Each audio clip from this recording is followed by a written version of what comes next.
Prosecution, call your next witness, please. Morning, Your Honor. We call Dr. Christine Mohr.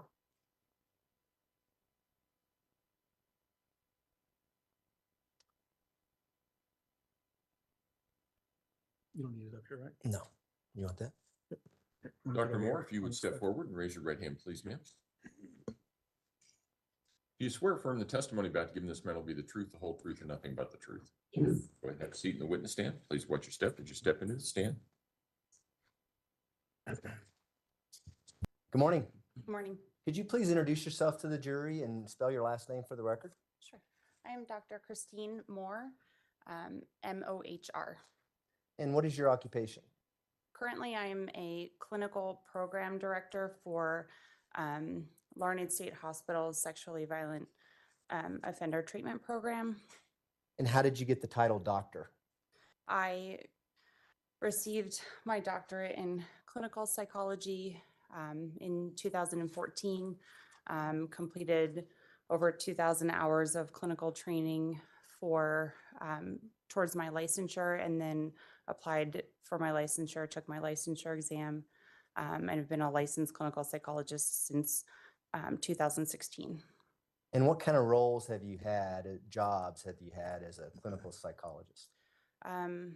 Typically, I've worked in psychiatric hospitals, jails, prisons. I've been a forensic psychologist, so conducting sexual and violent risk evaluations, sexual predator evaluations, parole evaluations, assisted with civil commitment for individuals who are mentally ill. So worked in a variety of settings. And in those variety of settings, have you both treated patients and also done forensic examinations of patients? Yes. Could you distinguish those two for the jury? What are we talking about when we say clinical examination? So a clinical examination is typically something, an evaluation where you're looking to provide a diagnosis or understanding of what could be concerning about that person, what sort of mental illness might they meet criteria for. Whereas a forensic setting, you're typically looking, again, maybe assessing for risk, any sort of violence risk, sexual risk. You assess for faking mental illness, so feigning illnesses. Also forensic wise, in some of my prior roles, I've conducted pre-sentence evaluations, lack of mental state or insanity evaluations, competency evaluations, pre-sentence evaluations. So again, you're kind of looking to assess somebody's, you're either wanting to diagnose and help develop a treatment plan, or ultimately look and assess somebody's risk in more of a legal setting. And so approximately how many clinical examinations have you conducted as a psychologist? Hundreds. I'd say probably close to 400 at least. And how about forensic examinations as a forensic psychologist? About the same. It's been kind of my roles have switched back and forth. So in those roles, I've conducted hundreds of evaluations. And are you licensed to practice psychology in any states? Yes, I am licensed to practice here in Colorado as well as in Kansas. And what does it mean to be licensed to practice psychology? Let's talk about the state of Colorado. Sure. So it means that you've met the required qualifications to, as required for the Colorado Licensure Board, and here it's called DORA, the Department of Regulatory Agencies. So I've met all of those qualifications based on my education, experience, and training, as well as passed what we call the EPPP. It's the psychologist examination, and you have to score above a 70% on that exam in order to become fully licensed. And once you've met all of that criteria, then they will authorize you to be licensed and to practice as a psychologist in the state. And does each state have its own requirements to have a license in psychology? Yes. And are you licensed in other states? Kansas. And is that where you currently work? Yes. Are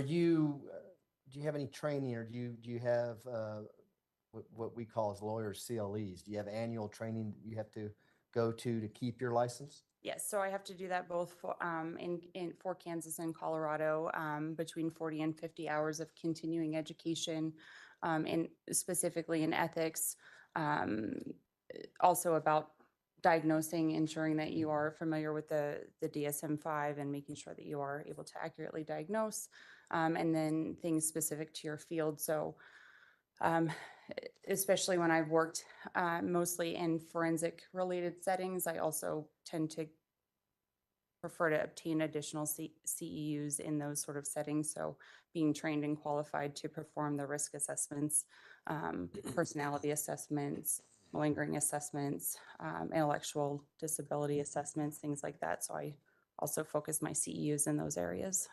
And you mentioned the DSM-5. What is the DSM-5? That is a diagnostic and statistical manual. So it's in the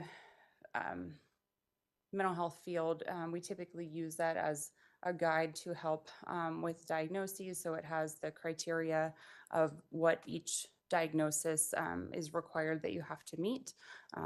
It also provides kind of some associated symptoms related to different diagnoses, just to help the clinician really ensure that that's the person that they're assessing is meeting that criteria. And is that used throughout the country? Yes. Do you stay up on recent literature and things that are going on in the field of psychology and the fields of forensic psychology? Yes. And what do you do to do that?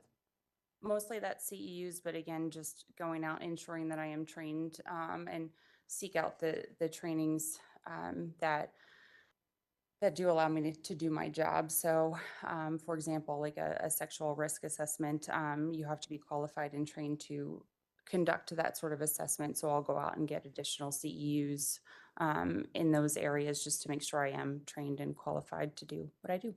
Okay. And have you given presentations or have you taught classes with regards to psychology and forensic psychology? Yes. A couple years ago, most recently was at the National Commission on Correctional Healthcare. I had conducted and written trainings there, but also just numerous other trainings related to personality disorders, just different symptoms. I always,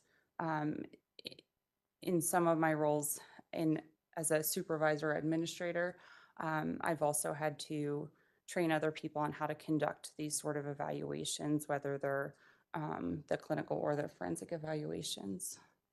And when you're teaching these classes or giving these presentations, are they to other psychologists? Usually there's other psychologists, mostly at the master's level, but typically other psychologists as well and other experts in the field.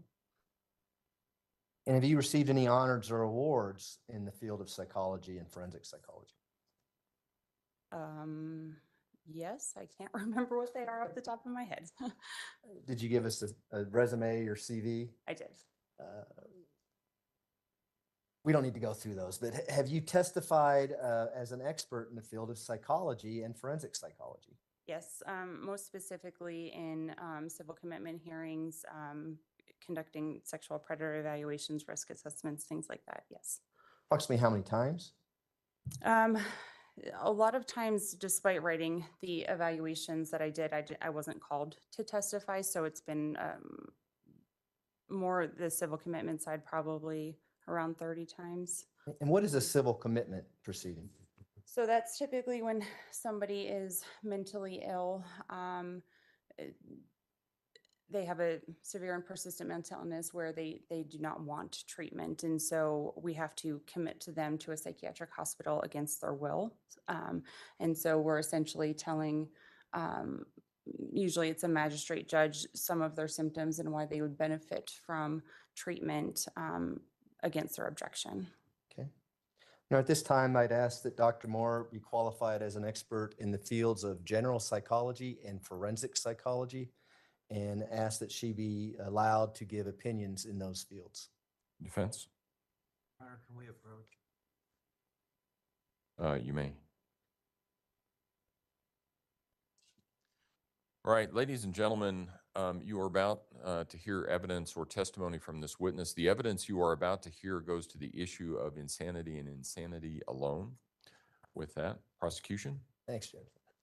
Dr. Moore, could you give the jury a little bit more specifics of what your role is now and what you're doing in your job out in the Sure. So as the clinical program director of the sexual predator treatment program, we have over 250 civilly committed sexually violent predators. So in the state of Kansas, when somebody is deemed a sexually violent predator prior to their release from prison, they go for 2 evaluations, a clinical service evaluation and then a sexual predator evaluation.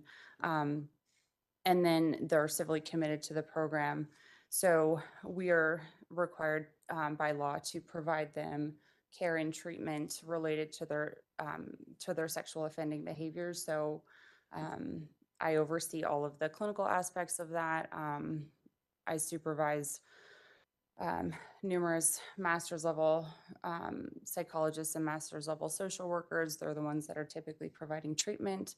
I also chair what we call the progress review panel, so help evaluate if people are progressing in treatment or need to be returned to more intense levels of treatment. I supervise the forensic evaluator, so that person's role is to conduct initial evaluations to clarify diagnoses, and they also do annual evaluations that are required by law for the court to determine if that person still meets civil commitment criteria as a sexually violent predator. What were you doing back in March of 2020? I was the mental health director at the El Paso County Jail.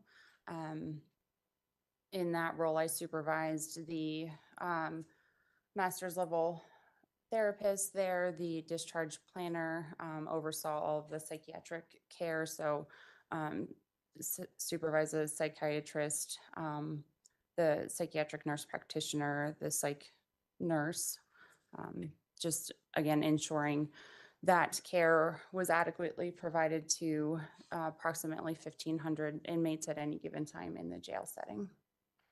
And before we get into the details with regards to this case, we talked about a clinical diagnosis or your role as a clinical psychologist versus your role as a forensic psychologist.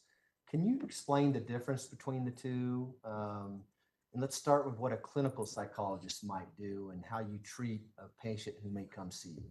Sure. So in a clinical psychologist role, somebody is typically coming in due to some either whether it's them self-reporting some mental health concerns. It could be something like anxiety, depression, schizophrenia, bipolar disorder, things like that. And what we do is we start by conducting an initial evaluation and diagnostic clarification to make sure that we do have an accurate diagnosis. And then from there, we develop a treatment plan in order to help stabilize them, whether that would include individual therapy, group therapy. We might refer them to a psychiatrist for medication management as well, and then typically try to work with a team in the sense of whether nursing staff are involved. Like I said, the mental health staff, psychiatry, just trying to have a pretty collaborative approach to somebody's needed treatment. And in a clinical setting, are you relying much like a medical doctor may do on what the patient's telling you, at least at the beginning, to see how that mental illness may be treated? Yes. So typically we will ask them kind of a broad series of questions to cover any potential diagnoses. So kind of casting a wide net to see what concerns that they have. And then if it's pretty clear what their diagnosis is, we'll kind of hone into that area.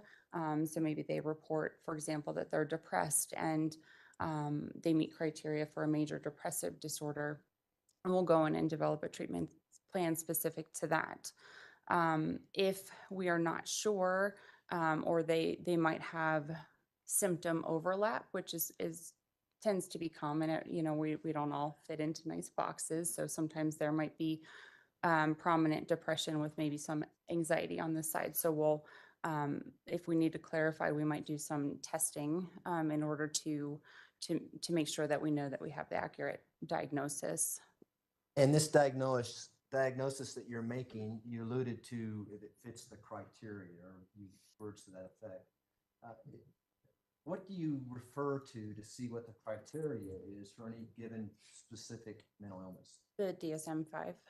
And within the DSM-5, is that where the criteria might be listed for whatever mental illness you're looking at? Yes. And do you use that in a clinical setting to make a diagnosis as to whether or not someone actually has a mental illness? Yes. Now, before we talk about the forensic psychologist evaluation, is there any cautionary statement in the DSM-5 in the use of that manual with regards to forensic evaluations?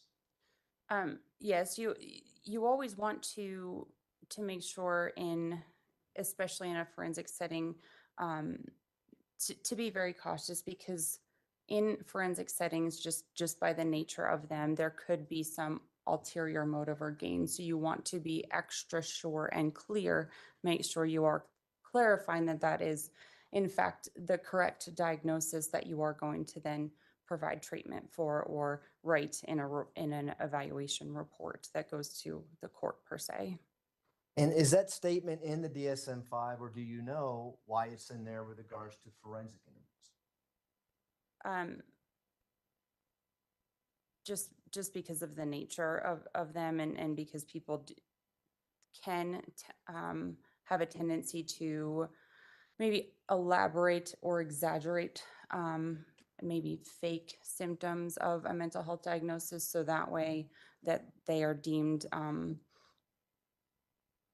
they're not taking full responsibility. They're kind of blaming it on maybe a mental health diagnosis as opposed to their true own behavior. Oh, I understand you correctly, is the clinical setting, they may not have as much to gain or lose by what they're telling you, versus a forensic setting, they might be motivated to tell you something because they have something to gain. Is that a fair statement? Yes. And is that why, for instance, in a forensic setting, would you rely on everything a prospective patient might tell you, or would you want to look at collateral information to see whether or not that makes sense? It is very pertinent to look at the collateral information. So yeah, you would take that person's self-report. If you could talk to any family members, if you could obtain prior records to, again, confirm. You also do assessments that have validity scales in them. So most, let's say, personality assessments, they have embedded in them certain questions that will detect if someone is feigning or faking symptoms or over-exaggerating under reporting symptoms. So we do that. And then there's also a specific set of tests that are specific for, again, malingering or faking symptoms. So I've been trained in those assessments as well. And again, we'll typically use those to just confirm or refute a diagnosis. Okay. I want to go back to March of 2020 in your role at the El Paso County Jail. As part of that role, were you one of the individuals who might screen inmates as they come in of serious criminal charges? Yes.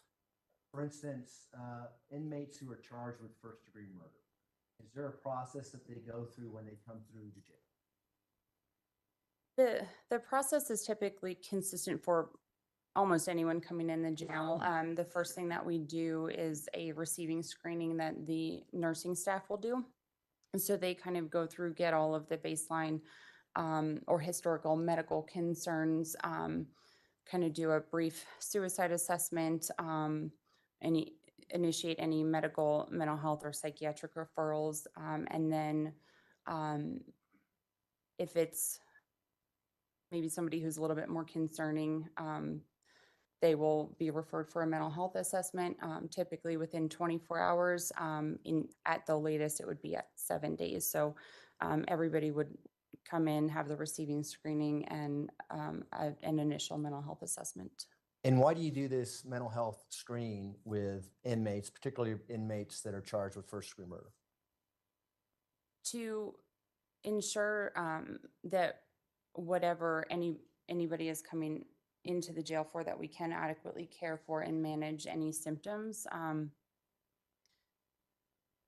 In a higher profile case, given my higher level of licensure compared to most of my team that worked there, they were mostly master's level clinicians.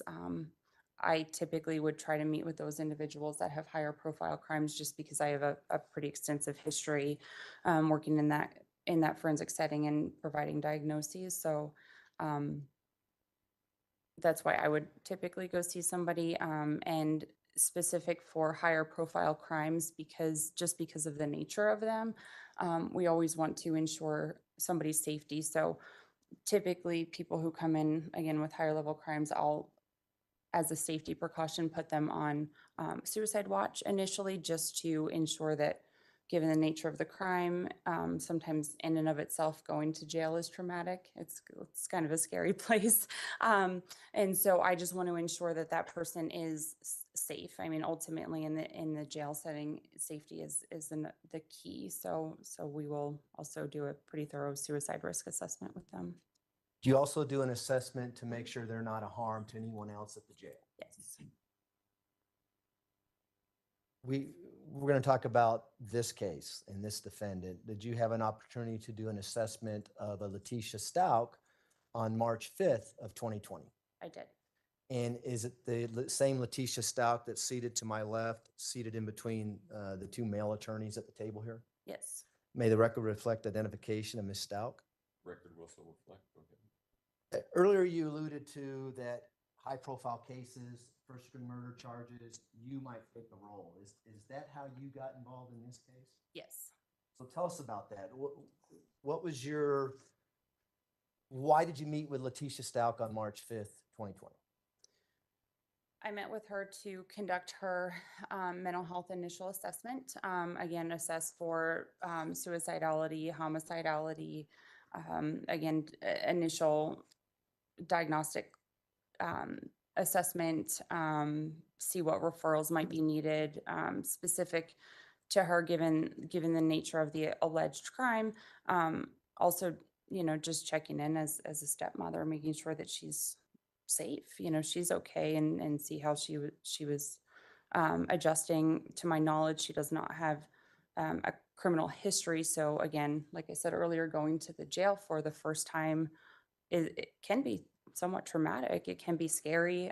People don't really know what to expect. It's a totally different environment. So again, just making sure that my intent was to assess her to ensure her safety and stability while under our care. And what was her demeanor like when you first met her? She was, from my recollection, generally very calm, polite. She reported kind of some general symptoms, but we had a very lucid, fluid conversation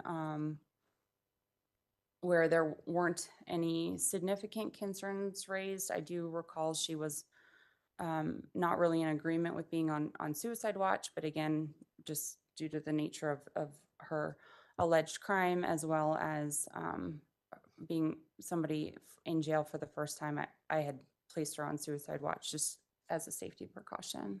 And have you done that with many inmates who are charged with first-degree murder just as a Yes. precaution? Mm-hmm. As you're talking to her for the first time, did you notice any obvious signs of any mental illness that she may have had at that point? She not anything overt.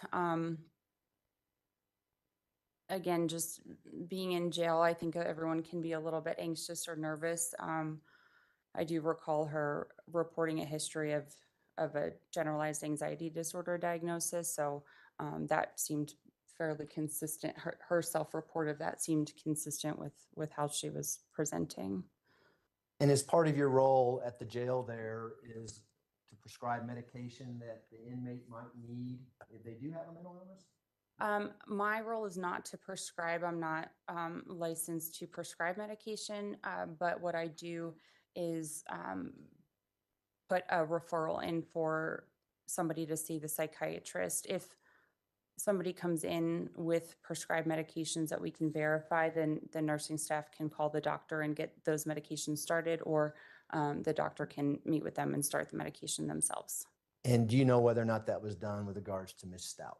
Yes, our psychiatrist, Dr. Hargraves, had also met with her, I believe on March 5th as well, and prescribed her, I believe it was hydroxyzine, which is an anti-anxiety medication. It's a very kind of generic low medication. It's not something like an antipsychotic, which has helped to kind of prevent some symptoms. It just kind of helps calm down your anxiety a little bit. And I still want to stay on the March 5th, 2020, and your first meeting with Ms. Stauch. Are you also, is this a kind of a clinical evaluation at this point? Are you also evaluating if there's anything or some mental illness that she might need that you can either refer out or facilitate at that moment? Yes, And as part of that evaluation, do you ask her if she has any mental illnesses? yes. And how did she respond to that? She had reported having the prior diagnosis of generalized anxiety disorder. As you already alluded to? Did she mention any other potential disorders that she might have? Not that I recall. Did you see any signs of any mental illness other than what she was telling you about the generalized anxiety? No. And when I talk about signs, what does that mean to you? Signs or symptoms, typically when people have a mental illness, they will have, you can kind of see it.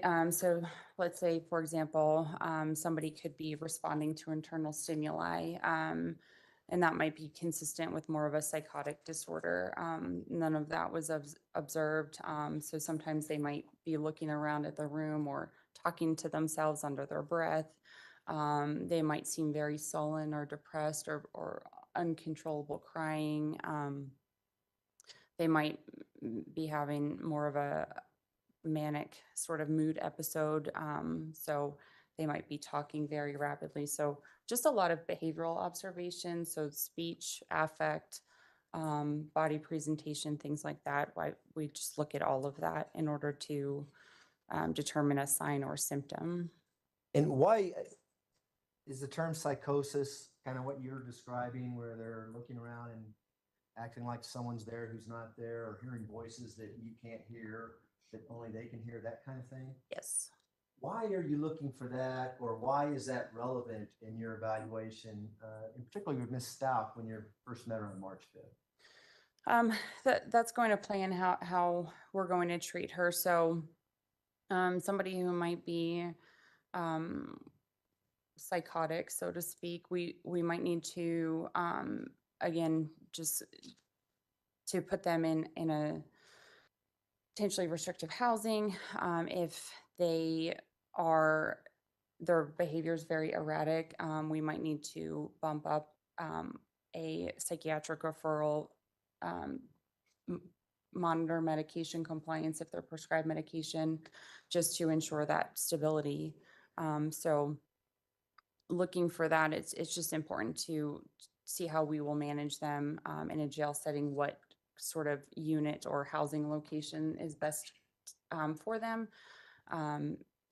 And again, just to see how often we might need to follow up with them. Okay.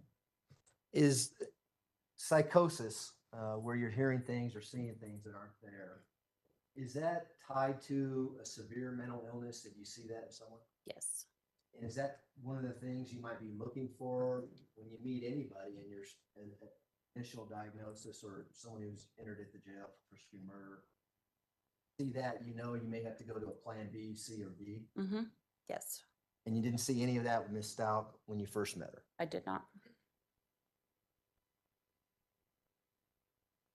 Did you ask Ms. Stauch about whether or not she had any outpatient treatment for any mental illnesses? I did ask her that. And how did she respond to that? She denied any prior hospitalizations or treatment. So does that include any inpatient or outpatient treatment? Yes. I know it's pretty obvious, but what's the difference between the two? So outpatient treatment, you might go to therapy. You might drive yourself to therapy once a week. And inpatient is where you're living there. It could be something as short as 72 hours to years. Again, a higher level intensive treatment is inpatient treatment with 24-hour around-the-clock care. And outpatient is you're able to fairly well manage your own symptoms, but might need a little bit of assistance. So you see a therapist. Okay.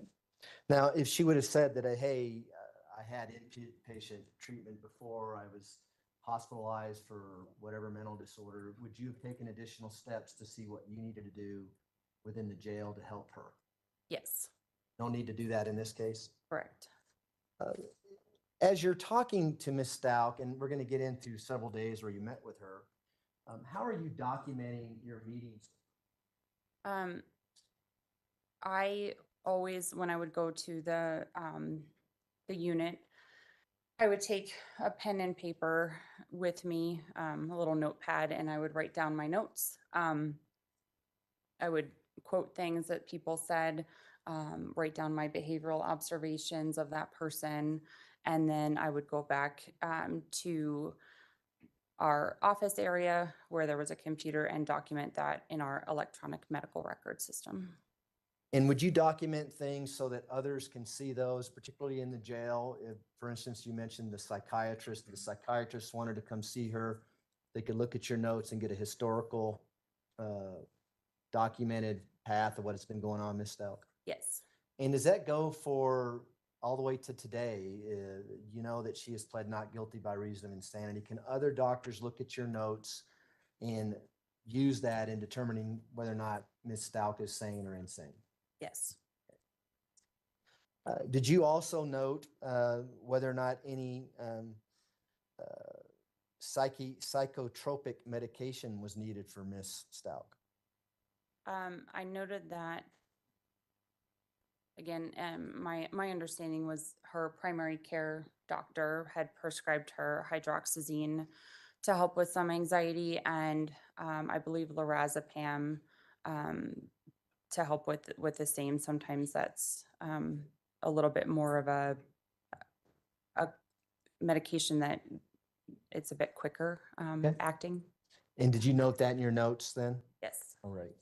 Now, with regards to the prior diagnosis, did Ms. Stauch tell you when she was diagnosed with this generalized anxiety? I believe it was about 2 to 3 years prior to coming into the jail. If your notes indicate that it was at age 16, would that be accurate? If my notes indicate that, then yes. If I can approach, Your Honor. I don't have a bait page on these notes, but it's from March 5th. If I may approach, Your Honor. You may.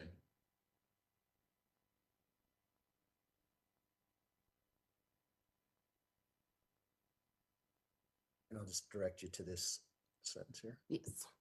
Now, are these your March 5th, 2020 notes? Yes. Has that refreshed your recollection as to when she said she was diagnosed with generalized anxiety? Yes. How old was she? 16.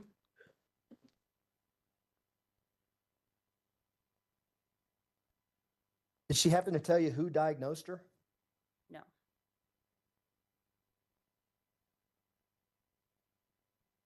Did you talk to her about any past suicide attempts?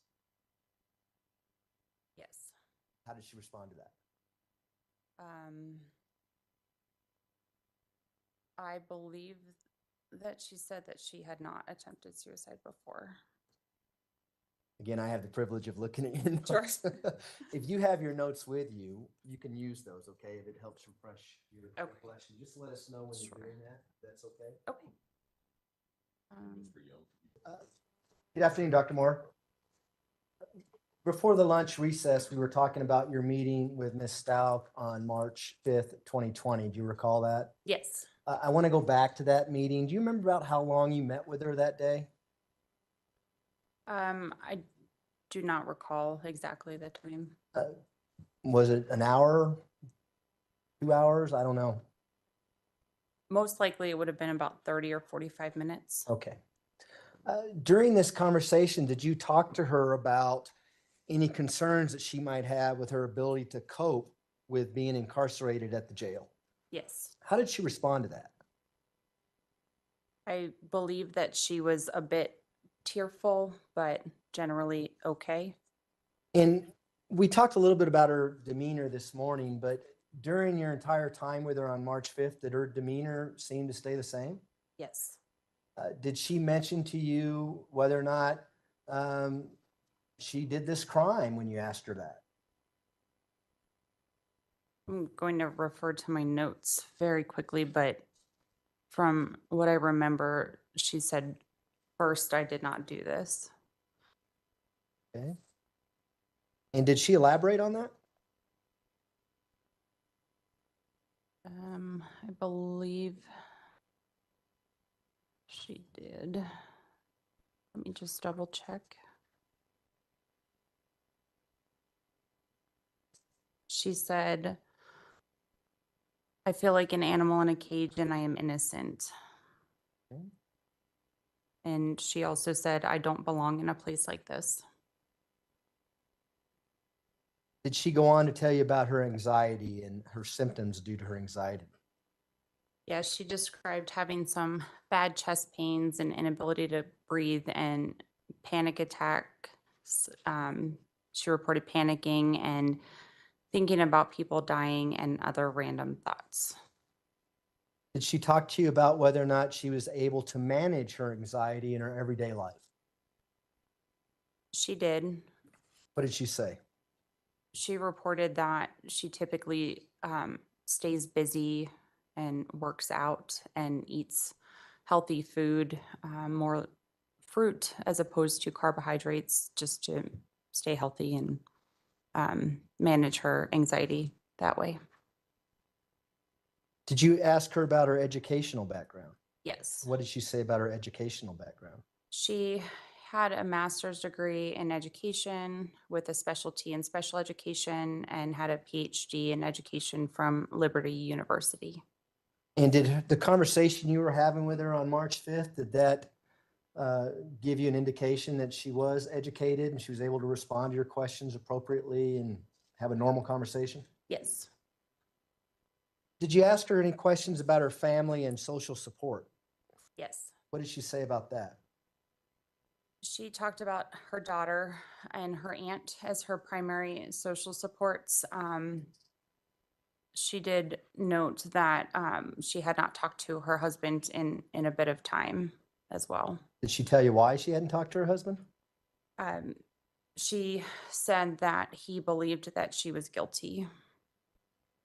And did that create anxiety for her, or did she tell you? I don't believe she told me that, and I don't know that it did. Okay. And did she tell you how long she was married? 6 years.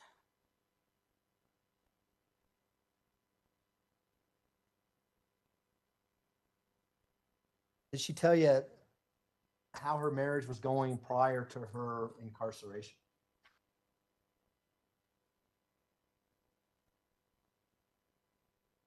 I believe that when she was talking to me, she said that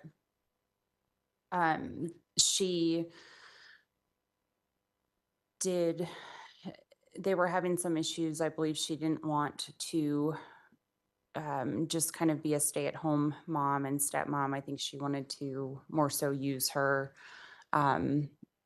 education and reported some emotional abuse in that relationship. Did she talk to you about an incident that occurred as she's being transported to Colorado Springs from South Carolina? Yes. What did she tell you about? She reported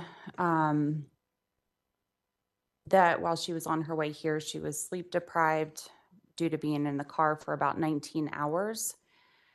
And she said, I didn't know I was sleepwalking and hadn't been eating. I thought someone was coming for me, so I took the monster can and threw it. And did you have any independent information with regards to that incident? Yes. What independent information did you have? During her transport, the information that was shared with me was that she was trying to harm herself with her handcuffs. Okay. And who shared that information with you? One of our inmate classification specialists, Deanna Bowman. And is that because you're trying to figure out if she might be a harm to herself or others? Are you getting information from as much people as you can? Yes. Did you talk to her about any history of victimization? Yes. How did she respond to that? She had reported some physical and emotional abuse within dating relationships. Again, the emotional abuse within her marriage. Did she tell you whether or not she was ever told if she was a good stepmom or not? She reported that she was told that she was never a good stepmom. And did she tell you who told her that? Her husband.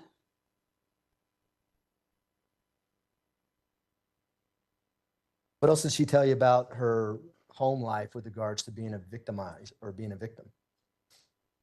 She was told to just provide love and attention to the children because her husband made a lot of money. And again, she said she did not want to just throw away her doctorate. Okay. And do you have your notes up there in front of you? Yes. Obviously, this has been over 3 years ago. Is that helping you refresh exactly what she told you and what you put in your notes shortly after this conversation? Yes. Okay. Did you ask her about her strengths or perhaps her weaknesses? Yes. And what did she say about her strengths? She reported being smart, helping others, and being good at sports. Did she talk about any concussions that she may have had? Yes. What did she say about the concussions? She received a couple concussions while playing softball. Did she say whether or not these were serious concussions or minor concussions? They were minor. Typically, if there's a concussion, we'll ask if there's any sort of history of traumatic brain injury, and none was reported. I asked her if there was any change in behavior or functioning afterward, and she said no. What are some of the things you might see if someone you're evaluating may have a brain injury? They could recall forgetting certain words. They might have some lapses in memory, have difficulty completing everyday tasks. So they might not be able to just function as easily. It might take more effort. Would that be something that would be apparent to you as an expert in psychology? If someone did have a brain injury, for instance, myself, if we're talking, would you notice some kind of signs, perhaps slowness in speech, that kind of thing? Typically a slurred or slowness in speech, typically getting mad at yourself when you can't recall information that you want to. It's kind of that tip of the tongue phenomenon where the words are right there, but you can't get it out. Those are some things that you would see. And did you examine her head or look for any injuries to her head? Typically, when I'm meeting with somebody, I'll look over their entire body, but there was no observable injuries that I noted. Okay.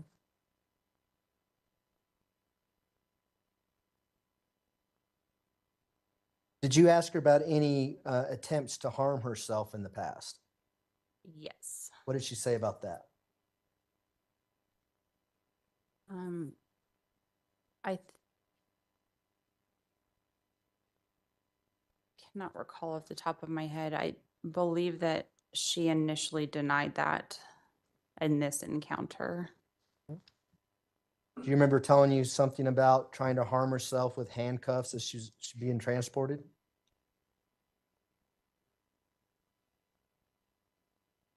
I don't believe she would have been the one that said that. I think that was reported that she was trying to do that, but she did not report that to me. Okay, and that's my fault. It says per inmate classification. Yes. So you're getting that from another deputy? Yes. All right, I apologize for that. Did you observe her wrist and see any injuries to her wrist? I do not recall. If your notes say that there were no observable markings, would that be accurate? Yes.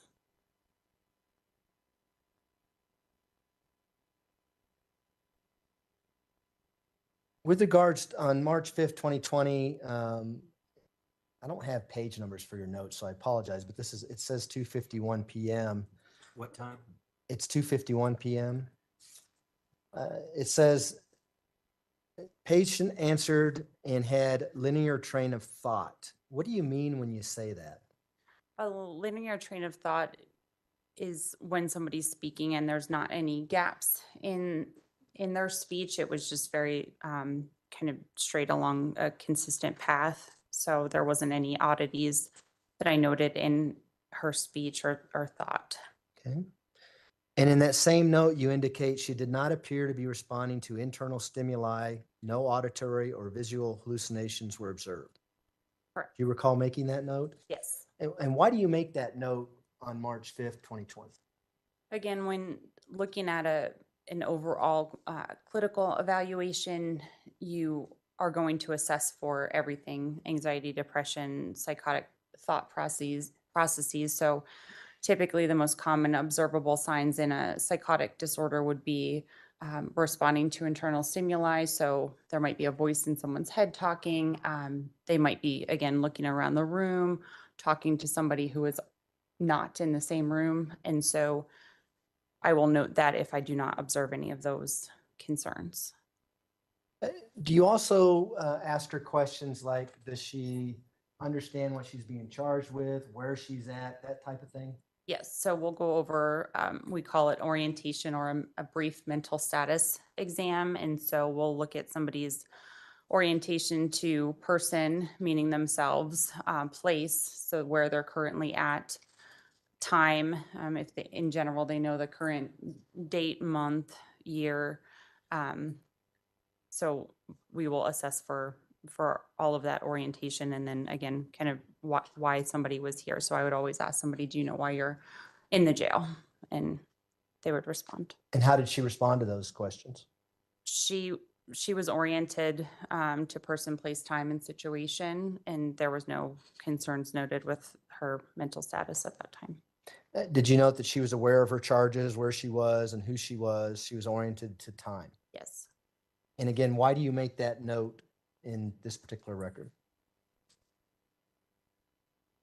In general, it's just to ensure that somebody is oriented, because if somebody's not, that could be due to a variety of psychiatric illnesses. So we note that to, again, just state somebody's doing fine. There's no concerns noted at that time. Now, after your March 5th, 2020 interview evaluation with the defendant, what was the game plan? What were you going to do next with her? Did you set up other times to meet with her, or just explain that to the jury? So typically and as I had mentioned earlier, we had placed her on suicide watch just due to the nature of her crime being a first incarceration. So when somebody's on suicide watch, we see them every day until they come off of suicide watch, and we place them on what's called transition status. So that means that they still have some limited property. There's specialized housing for that. And then we'll do a 24-hour follow-up after somebody comes off suicide watch, a 5-day and a 7-day follow-up. So about kind of a 2-week time frame we'll follow up.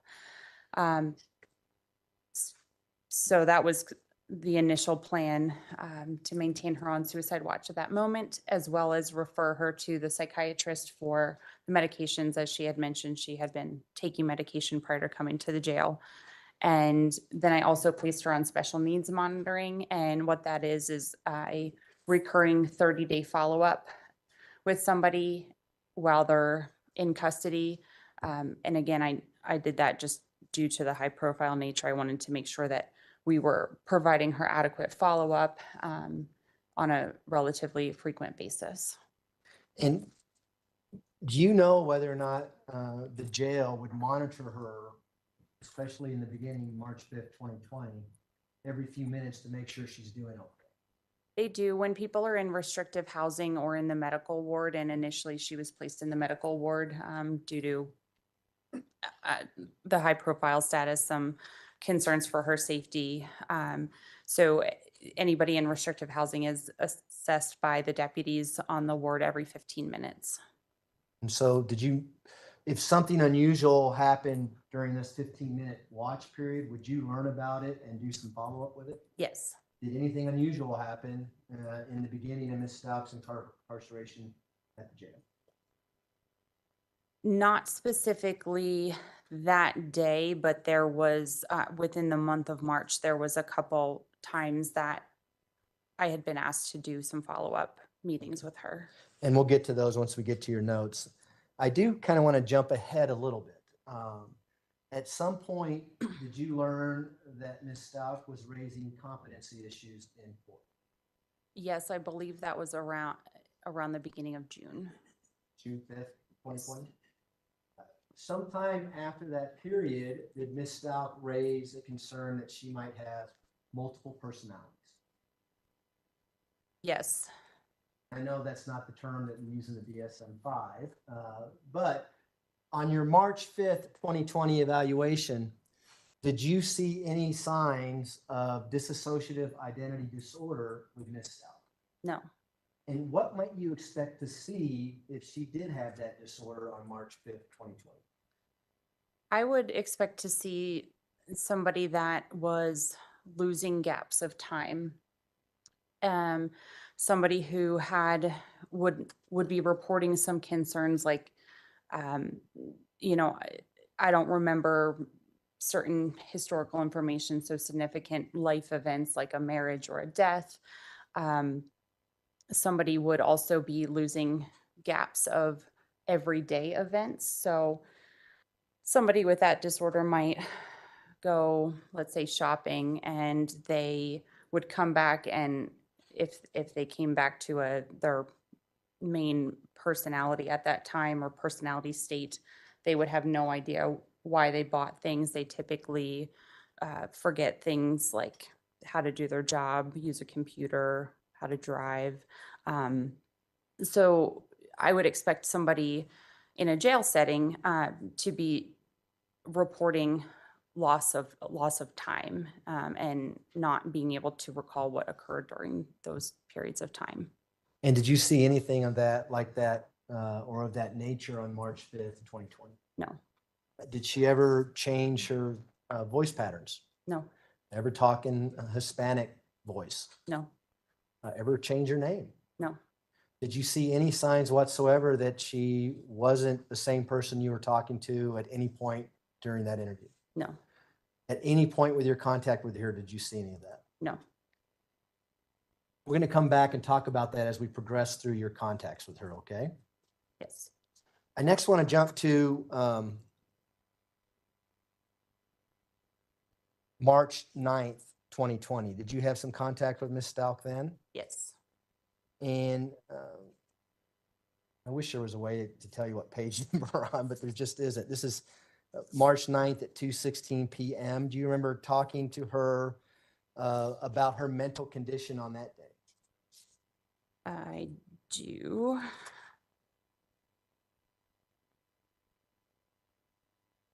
Just give me a moment to get there.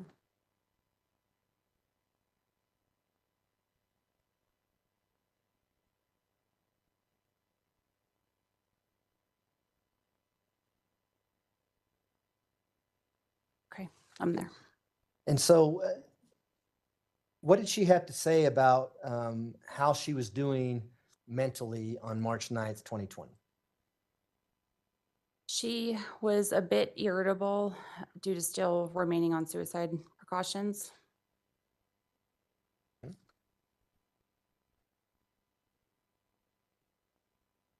Did she, I get, during your entire contacts with Ms. Stauch, did she tend to ramble a little bit and talk? Yes, sometimes she would just say things that I didn't ask about, and again, in a jail setting, it's therapists and psychologists want to provide a lot of care, but also want to limit what is asked about based on not trying to become involved in things, but again, trying to limit what is specifically asked. But there were times that she would kind of blurt out information that was more case related. And did she do that on March 9th, 2020? It might be easier if I just show you the note Yes. I'm looking at, if I can No, approach. it's fine.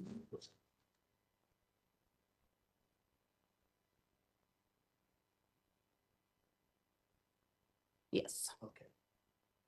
So, And can I, since there's no Yeah, base absolutely, numbers, yeah. can I look so I know what you're reading from? got it? I don't. So Number 216.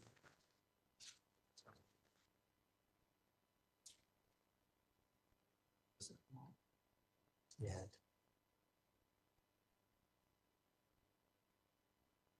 So on March 9th, what did she tell you about whether or not she had control of her brain? Do you see that in your notes anywhere? Yes, she said, I have control of my brain, and she wanted to be an advocate for herself. And where did that come from? Did you ask that question, or is she just volunteering that to you? Just volunteered it. Okay. And do you see in your notes a little lower there where it says, she said, mentally, I'm fine? Yes, she said, mentally, I'm fine. I'm not guilty. The truth will come out. And so where did that come from? Were you asking about the case, or is she just volunteering information? Just volunteering information. Did you actually tell her about her charges and whether or not she should talk about them? I did encourage her not to talk about her charges with anybody at the jail, whether that be deputies, other inmates, mental health staff, and instead that she should just be talking to her attorneys about her charges. And just for the jury's benefit, normally these notes would never become part of the case unless mental illness becomes an issue in the case and mainly an insanity plea or something like that. Is that your understanding? Yes, So normally your notes would not come to the prosecution. You would not be testifying in a murder trial unless there's some relevancy to it. Is that Yes. right? Okay. And you probably never testified in front of a jury before, right? a couple times, but Okay. not very often. These guys are nice guys. Look at them. What a good group that is over there, isn't it? All right. So what did you do when she told you all this? Did anything change with her situation or how often you would meet with her?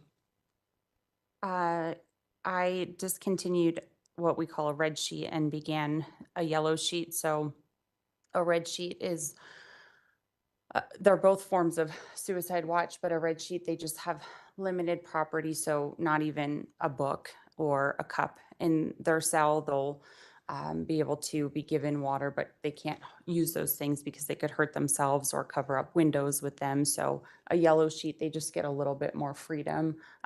So book, cup, potentially a pencil, things like that they can have.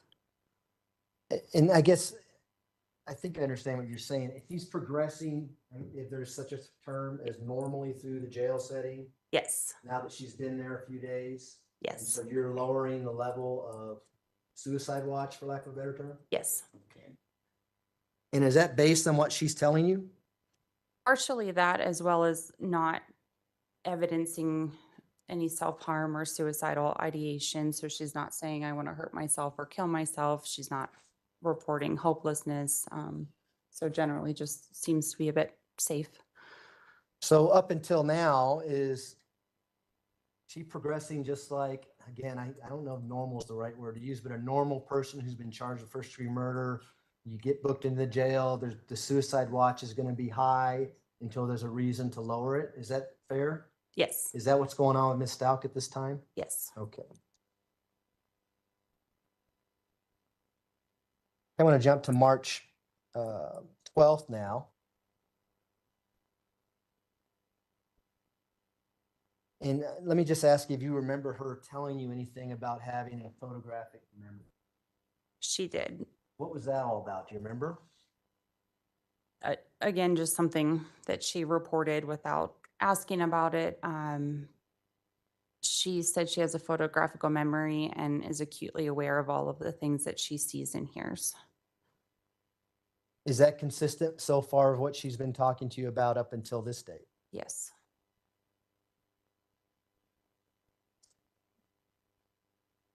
March 13th, you had another visit with her. Do you recall that one? Yes.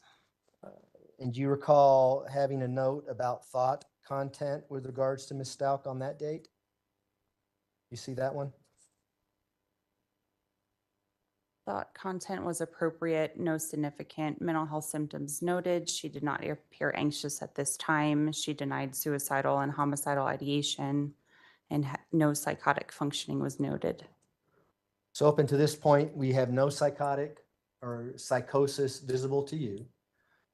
Really no mental illness other than her general anxiety that she's talked to you about? Correct. And certainly no dissociated identity disorder up to this point? Interject to leading. Sustained. You can rephrase. Did you see any signs of mental illness up until this point? No. If you would you have noted that? Yes. And would you begin treatment for that mental illness? Yes.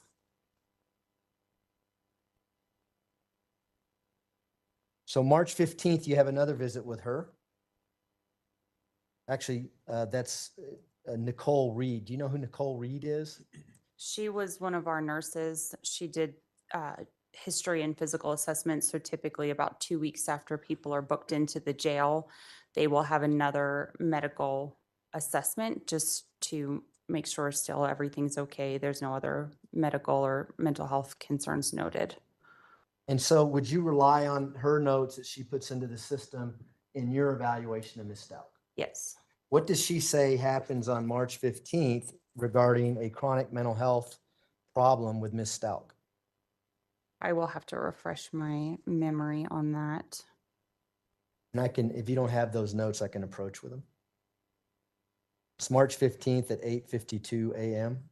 Sure. She said regarding a chronic mental health problem, patient has a history of mental health concerns. However, when asking patient today, she denies any mental health issues or concerns at this time. And is that consistent with what you have seen up until this point? Yes.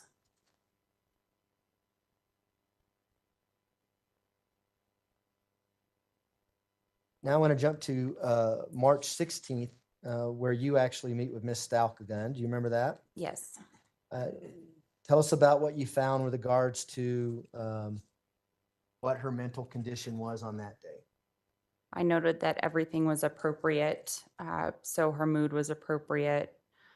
Her thought was coherent. She had no suicidal, homicidal ideations, no auditory or visual hallucinations. She was oriented to person, place, time, and situation, had an intact memory, fair judgment, good insight. Any evidence of mental illness up until this point? No. Let's jump to March 20th of 2020. Do you recall seeing her on that date? Yes. And I see a note on that day at 6:27 p.m. It says reason for referral, subject findings. You see that? Yes. Tell us about that. Why did you put that note in there, and what is that note about? So the deputies had asked me to follow up with her because that was the day that we were informed that Gannon's body was found in Florida. And so they wanted me to check in with her because that is a significant event in anybody's life. And so they wanted me to check in and follow up with her. Were you, as far as you know, the first person to tell her that Gannon's body was discovered? I believe so. And how did she respond when you told her? She was a bit tearful, a little bit overwhelmed at that time. What did she say? She had noted that she did not have anyone to talk to in the jail. She had wanted to call her mother. And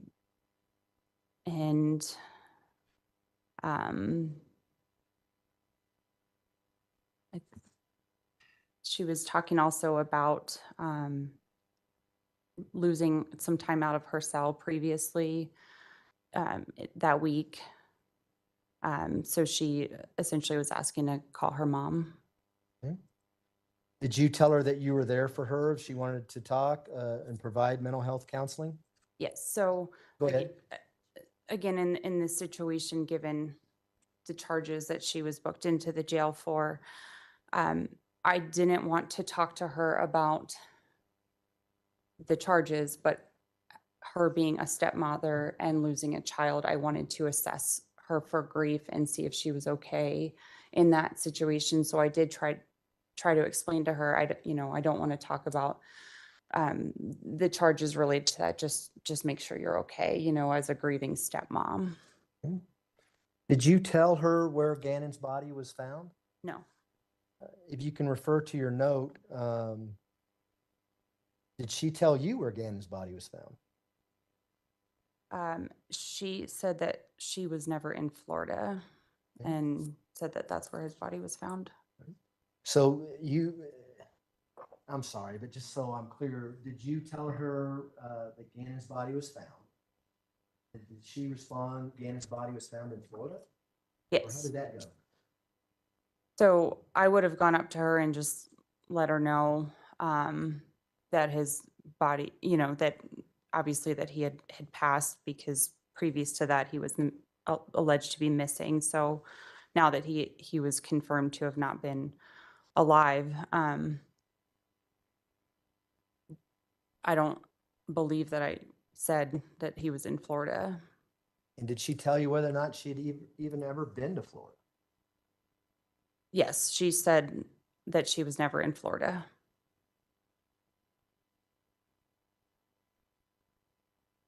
Did her demeanor change during this conversation?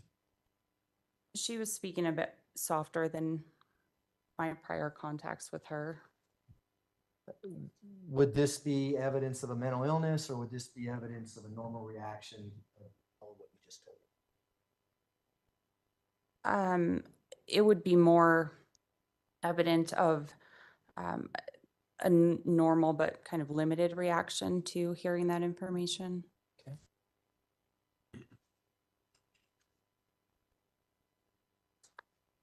Did you have further conversations with her about her emotional status after you told her about Gannon's death? I believe that I reviewed kind of some of the generic stages of grief and loss, what emotions might come up from being informed of the loss of a child, and that she could reach out if she had any further concerns about it. And again, up until this point, any evidence whatsoever that she had dissociative identity disorder? No. I want to jump ahead to April 20th. Did you meet with her on April 20th? Yes.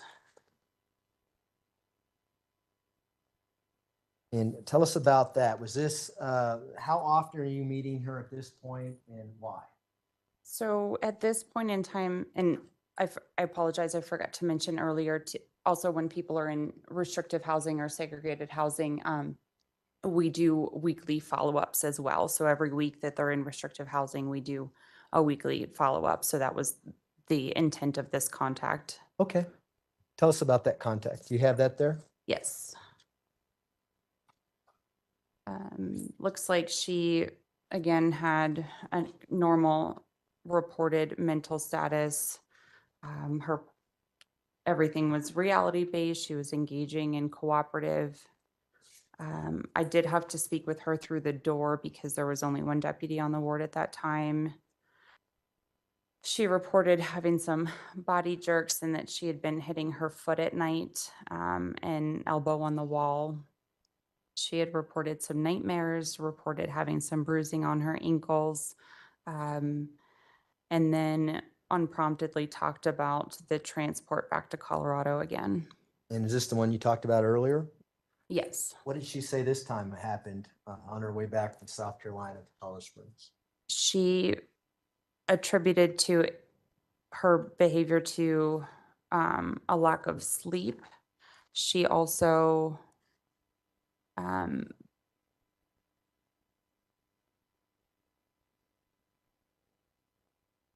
she said that being in the medical ward was not healthy for her due to poor sleep. She then said she talked about the female deputy was holding her gun in the wrong place. She told the deputy that a few times, and she threw the monster can at her as she believed she was being attacked. Did she say why she brings this up to you, or what prompted this discussion? I believe it was prompted due to her initially saying that the transport-related behavior was due to poor sleep, and we were talking about sleep at that time. Did that incident impact her status in the jail? In other words, her security status based on what happened on the transport back from South Carolina? Yes. Did she seem to want to, well, was she trying to lessen that restrictive status based on that? Yes.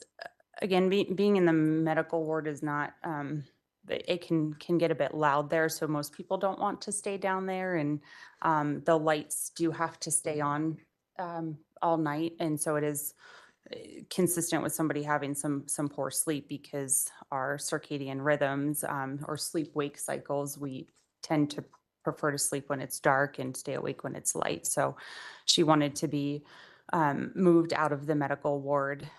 And she had also mentioned that she felt she was continuing to be kept in the medical ward because that we'll think that she's crazy and make her take medication. Was she taking any medication other than what she had for the general anxiety? No. Did she ask you to do something about getting her out of the medical ward? I believe so. I think she had wanted me to talk to the deputies about it. Do you have any control over that? I don't. In the jail, we do weekly meetings to assess everybody in restrictive housing. So, and again, anybody who might be more high profile. So we do talk about those individuals every week. But due to the safety and potential concerns for escape and her safety and things like that, it was determined for her to remain in restrictive housing and in the medical ward. Again, safety and security will trump most things in the jail setting. So although I might make an opinion, I'm not ultimately the one that gets to make that final say. Okay. Did this continue on up until the point she was transferred out of the medical ward? Yes. Was it pretty consistent on April 28th? Did she bring it up again and complain about the light being on, that type of thing? Yes. I want to jump ahead to May 12th now. And this is a note that you have with regards to May 12th at 5:46 p.m. It's just below the one that says report evidence of suicidal thoughts, where you say no. Yes. Was there a point in time where she said, I can't talk to you anymore? Yes. What was that about? I believe that her attorneys had recommended that she not speak to the mental health staff in the jail. She specifically said to me, I still can't talk to you because you can be subpoenaed. And what happened to your treatment of the defendant after she said she didn't want to talk to you? Typically, we're going to respect their wishes. We're going to always offer. So anytime we have a scheduled contact, we will still offer to talk to her. And if she wants to decline, or any patient or inmate in the jail wants to decline, they absolutely have that right, and we'll respect that. And did she tell you who was telling her not to talk to you? I don't know that she said it specifically, but it was my understanding that it was due to her contacts with her attorney. Okay. Now I want to jump forward to June 5th of 2020. Earlier, we talked about whether or not at some point she was raising her competency report. Is that when this occurs, on June 5th, 2020? Yes. And did you have contact with her on June 5th, 2020? Yes. What was the reason for that contact, and tell the jury about it? So that contact was the mental health special needs progress notes. So as I had told you, we have them scheduled every 30 days for that routine follow-up. So that was the reason that I had went to talk to her that day. I talked to her for about 30 minutes. That day, she said that she had been unintentionally hitting her head, but denied any suicidal ideation at that time. She said she tried to walk through the door because she thought she was at home. She reported seeing pictures of her daughter and thinking about and missing her dogs. She said that her contact with Harley had decreased a little bit, and she was upset about not being able to be there for her daughter. She said that being in the jail and experiencing loss was just exacerbating her traumatic stress. Okay, I'm going to stop you right there. Does she go into details about this traumatic stress that she's talking about? Yes. What did she say? She reported being molested at age 14, the loss of her husband, the loss of her son, loss of her licensure, loss of freedom, and loss of another family member. Now, is this the first time during your entire contact with her at the jail that she brings up about being molested? Yes. How did that come about? When she talks about traumatic stress, is this a question that you're asking her, or is this something that she, again, is just rambling about and telling you things? That's what she had reported to me. Yes. So that wasn't in response to any questions from you. That was just something she felt you needed to know. Yes. I typically, when I go up to talk to somebody, I say, "Hi, Mr. or Miss So-and-so, how are you today?" And then sometimes they just report a lot.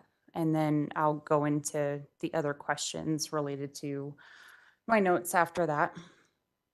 And so at this point, June 5th, 2020, was she still in the medical ward? I believe so. If your notes indicate that she requested to go back to the medical ward. Oh, sorry. Yes. Would that refresh your recollection as to where she's at now? She would have been in Alpha 2, which is our female restrictive housing ward. Okay, is that like a general population or what is that? No, it's segregated housing. So typically, we'll have people that have severe and persistent mental illness that are self-harming in that ward, people that are trying to hurt other people in that ward, and then other people who are in there for disciplinary segregation reasons. So they're individuals who really can't come out with other people, and they typically come out individually 1 hour at a time. And so back in the earlier dates, April, May, she wanted to get out of the medical ward. Yes. She's out now. And then on June 5th, the same day she raises competency, she wants to go back to the medical ward. Yes. And what happened as a result of her request? I don't recall off the top of my head. I don't know if we moved her back or not. Do you remember her talking to you about her going to the state hospital or Colorado Mental Health Institute of Pueblo for the competency evaluation? Not, well, during this contact, we talked about her going for a competency evaluation, but she had not yet gone, to my knowledge. Did she have any anxiety with regards to going to the Colorado Mental Health Institute? I think she had general anxieties. I don't know if it was specific about going there for the evaluation, but she wasn't, I know she did say she was asking if she should start taking medications now or wait till she goes to the state hospital to get prescribed medication there. Do you recall do you recall her talking to you about Gannon during this meeting? She had reported that it was, I believe she had said something to the effect of it being kind of too hard to handle all the stressors at one time.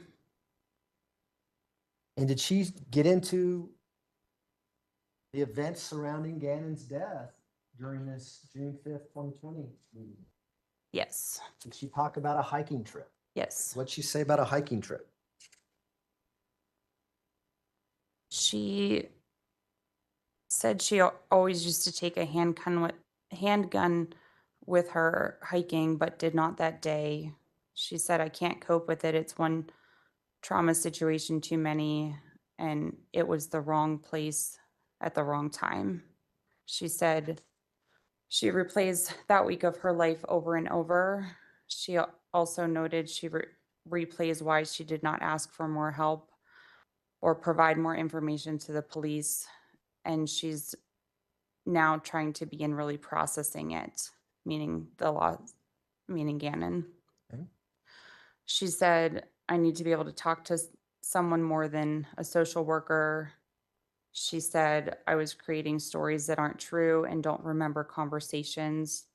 She then said, I need more help. She also said, I can't leave January. And then she brought up Andrew Womack and his son dying in Colorado and coming back to life 8 hours later. She said, regarding Gannon, I know that's not physically possible, but I want to fix things. I pray his same prayers and wrote him a letter. Then she said she regretted taking the back road off 25. That's Highway 25. She then said, I can't relive every situation, every day, and every hour. Okay. Now, how did this come about? I mean, what did you say to spark her to talk about Gannon's death?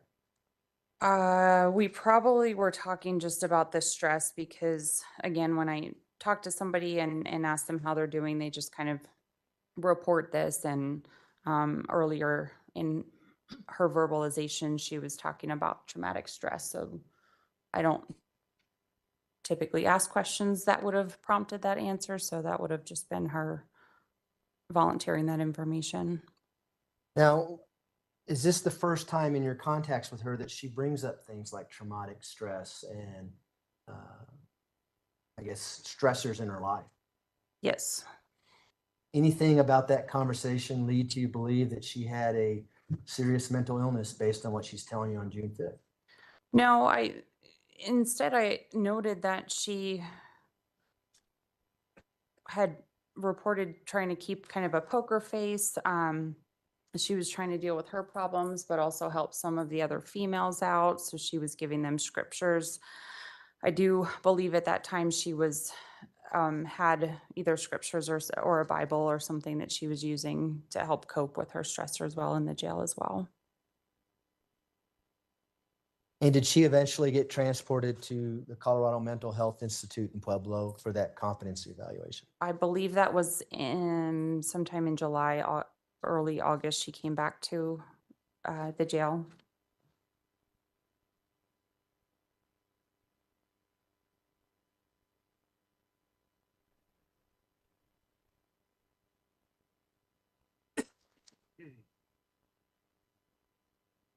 Now, did you meet with her again on July 14th, 2020? Yes, I believe so. I just want to get there.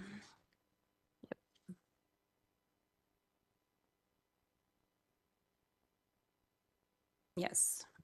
Do you recall her talking to you about her diet needs and whether or not the jail was providing appropriate diet for her? Yes. Prior to this interaction, she had reported, I think pretty soon after she came into the jail, she had been reporting losing weight, had reported some things like having a celiac diet, which I believe in the notes, we did some testing and she did not have a confirmatory lab results that supported that, but I do believe that we were trying to accommodate some diet preferences that she had.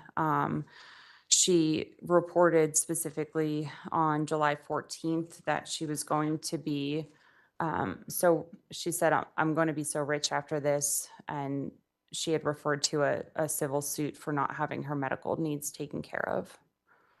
Now, is the jail food not too good there? I don't believe it is. I have not eaten it myself, but Just things like that? yeah. Is that common for inmates to want to get on a different diet, such as a kosher diet and things like that? All the time. Is that what's going on here? She's demanding better food, basically? Objection, speculation. Sustained. Well, what exactly did she tell you with regards to why she's going to get rich? For having a civil suit, for not having her medical needs taken care of.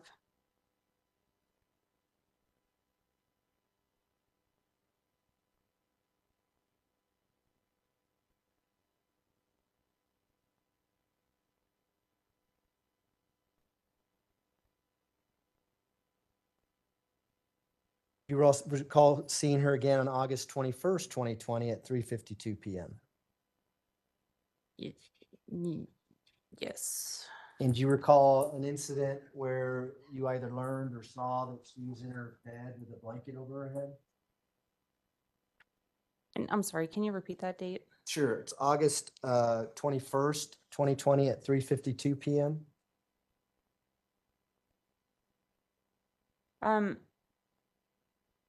Yes. I'm sorry. Okay, I found it. Did you, it's hard to tell from your note, did you see that or did someone tell you she was on her bed with a blanket over her head? So what I wrote is that MHD, meaning mental health director, so that's how I referred to myself, attempted to see a patient for weekly RH rounds, which is restrictive housing rounds, at approximately 14-20 hours. Patient had a blanket on her head and was sitting on her bunk. She looked up and said, "I don't want to talk." And then myself and the ward deputy signed the refusal form indicating that she didn't want to talk that day.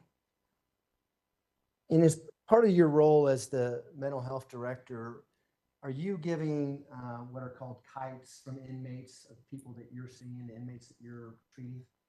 So the kite system is a little bit more complicated, well, maybe more simplistic than that.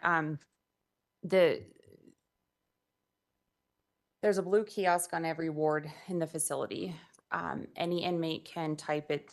We call it a kite, but it's just a little email that gets sent to a generic box. So they can click options to talk to inmate class, security. They can talk to an inmate, sorry. Just to explain, inmate classification is the people who address their housing needs. So if they want housing considerations, they'll send a kite to inmate classification. They could send one to medical, they could send one to mental health, programs, religion. So there's a variety of kites that can be sent. And so she did have access to the kite system at any time that she was out of her cell and could use that. If there was an unusual, again, lack for a better term, an unusual kite that Ms. Stauch filled out, would it get delivered to you so that you can address it? Not specifically. It would be something that any of the mental health clinicians would be answering. We do typically try to answer them within a 24-hour time frame. So any clinician who saw it could have answered it. Did you see a kite that was written by Ms. Stauch on, it looks like August 20th? It's just below the note that we just addressed. Yes. What was that kite about? It I don't know really how to describe what it was about. Would you mind if I read Yeah, it? let's just, Okay. what does it say? What did she write? It says, "You let them duct tape me and cover the alarm sensors because they came for me in West Palm Beach, then came back and covered alarm with socks. I saw the car on Carriage Meadows, so we both left. Gun jammed, got shot. They thought I was crazy because I watched Good Girls, but he really had tattoos. You didn't help." And then she sent another kite that said, "Being held hostage with camera, people everywhere, and no one helps. And they took my water from my dog." And what was the response to those kites? Do you recall? They were answered simply with the words "kite received." That is what was sent back to her, because there wasn't a specific request in there. And then Caitlin, who was the one who answered that kite, also noted, so this wouldn't have been sent back to her, but would have been in the note is these kites from patient are not consistent with prior presentation or language. And was it consistent with your prior contacts with Ms. Stauch up until this point? That was not consistent. And has she already returned now from the Colorado Mental Health Institute in Pueblo for her competency evaluation back in the jail? Yes.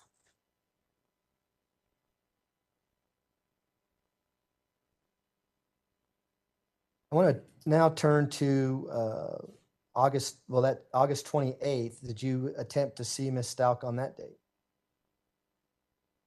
Yes. And were you able to see her? She refused to be seen by me that day. What about September 11th of 2020? Did you have an opportunity to talk to Ms. Stauch then?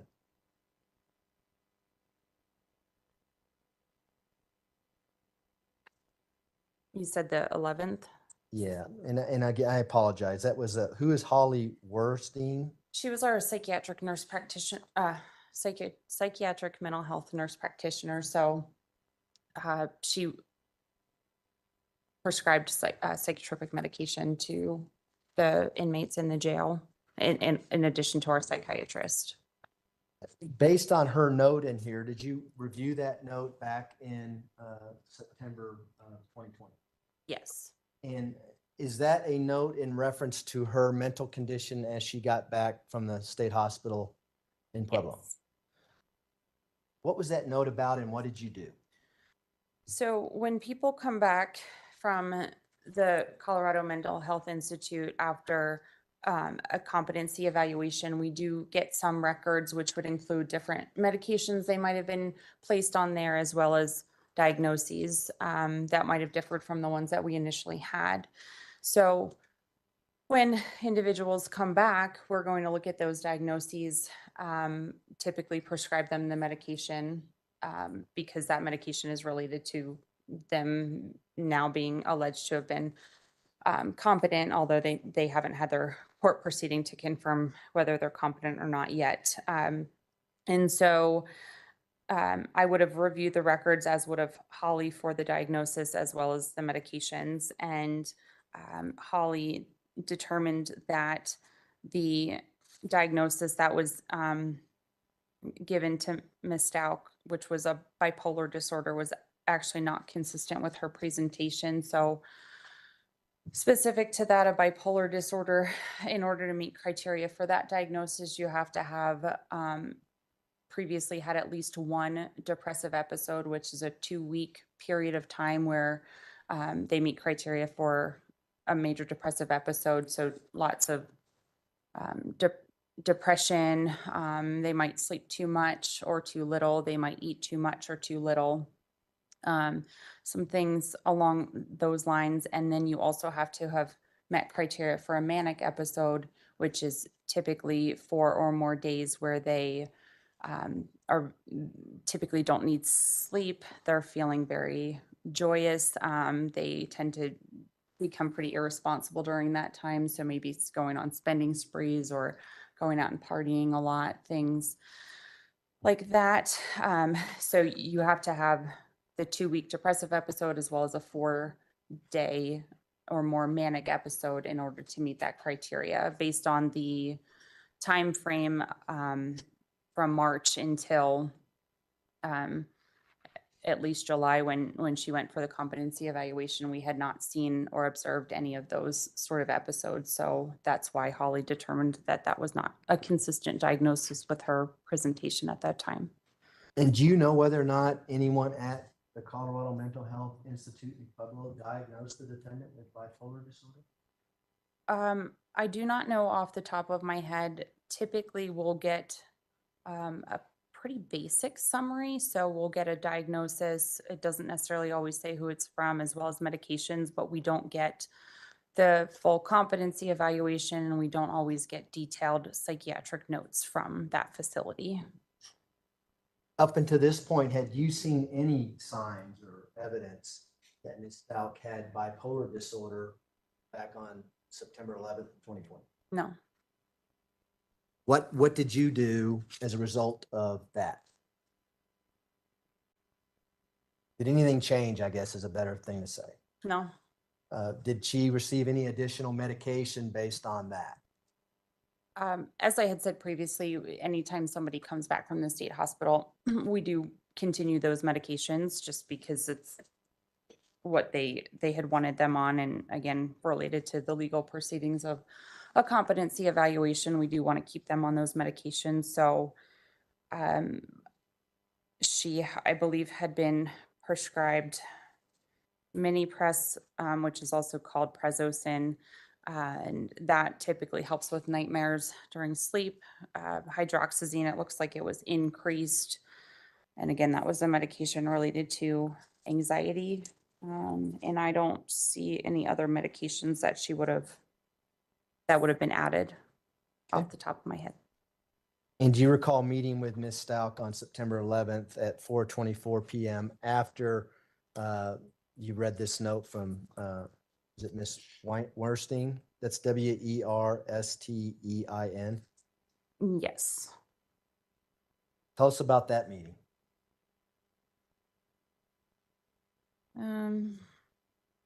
It looks like I was assessing her for weekly rounds. So again, the weekly segregation housing rounds. I noted that she had about 40% medication compliance, so was not taking her meds.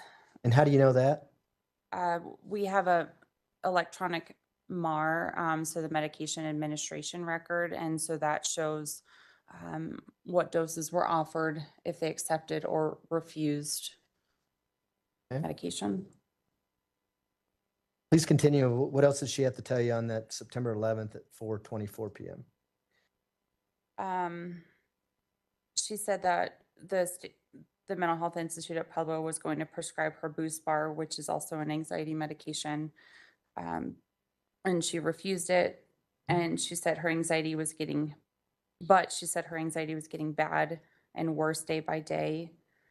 And then she stated that she's going to start becoming impulsive, have a different personality, and act way out of character, manic, and pull her hair out.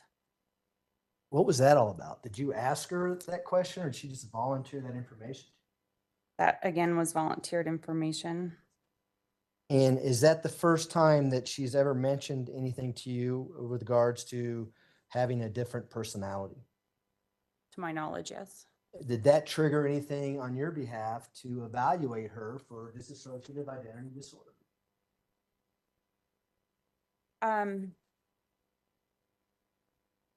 No. That to me made me concerned, but it made me concerned because up until that time, for the majority of her contacts, except if it was a weekend and might have not been at the jail, I was pretty much the only one seeing her. And so my concern at that time was if this information does go to court and I'm the only person assessing her, that would be a kind of a one person's word against another. So at that time, I started trying to have some other mental health clinicians also have contact with her. So it was not just my subjective, but other people's subjective observations of her behavior at that time. And again, as I had talked about in clinical and forensic settings, somebody reporting having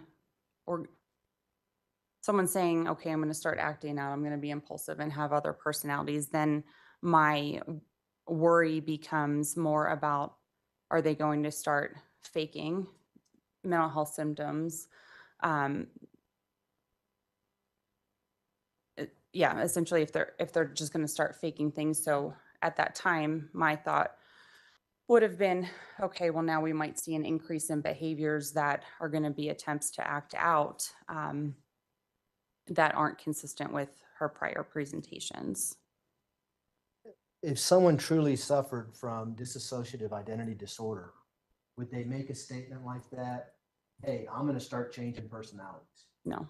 Even know to make a statement like that? No, in dissociative identity disorder, they don't there's not a control of kind of when the alter ego or altered personality state comes out. It happens, it doesn't happen specific with a traumatic event. It's just kind of an everyday occurrence where, again, there's those lapses of memory.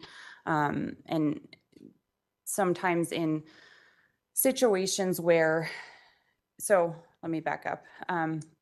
Dissociations happen across a variety of mental health diagnoses. So you'll see dissociation in somebody with schizophrenia.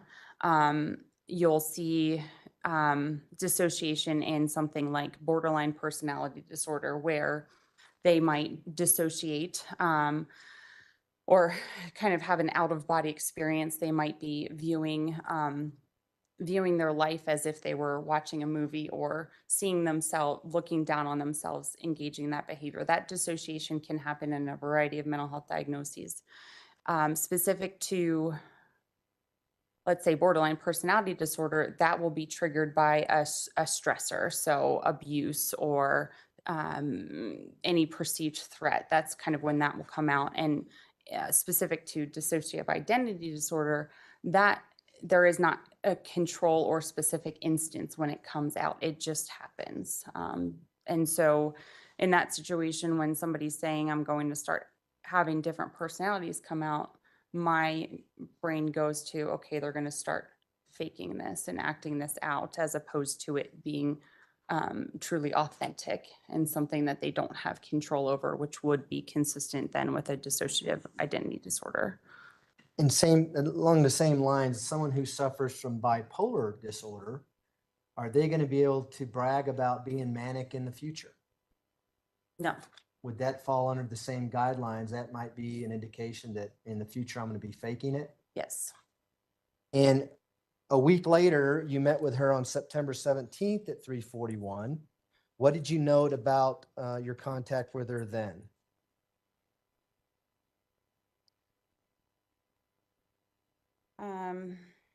She reported that she sometimes feels okay and sometimes doesn't know how she's feeling. She defined the word okay as normal, functioning, and talking. She said sometimes not, because I talk to stuff.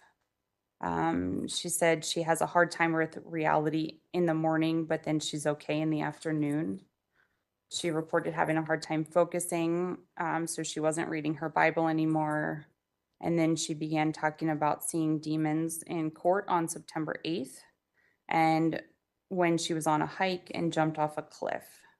Okay. She also reported sedatives were being aired through the vents and was not sleeping well at night. Did you also meet with her again at 3:41 p.m.? Yes. And what did she tell you about her thought form at that point? She wouldn't have specifically told me anything about that, but the thought form would have been my observations. And what were So your observations? I apologize. it's okay. I noted she was coherent, goal-directed in her comments, was easily redirectable, and appeared to be attempting to feign or fake makeup, having visual hallucinations. And why do you say that? What was she doing? That would have been related to the allegation that she had reported about seeing demons in court. So I know she reported that, and I noted that I did not see any of those observations. And did you reflect back to the week prior where she said she's going to start faking these things? Yes.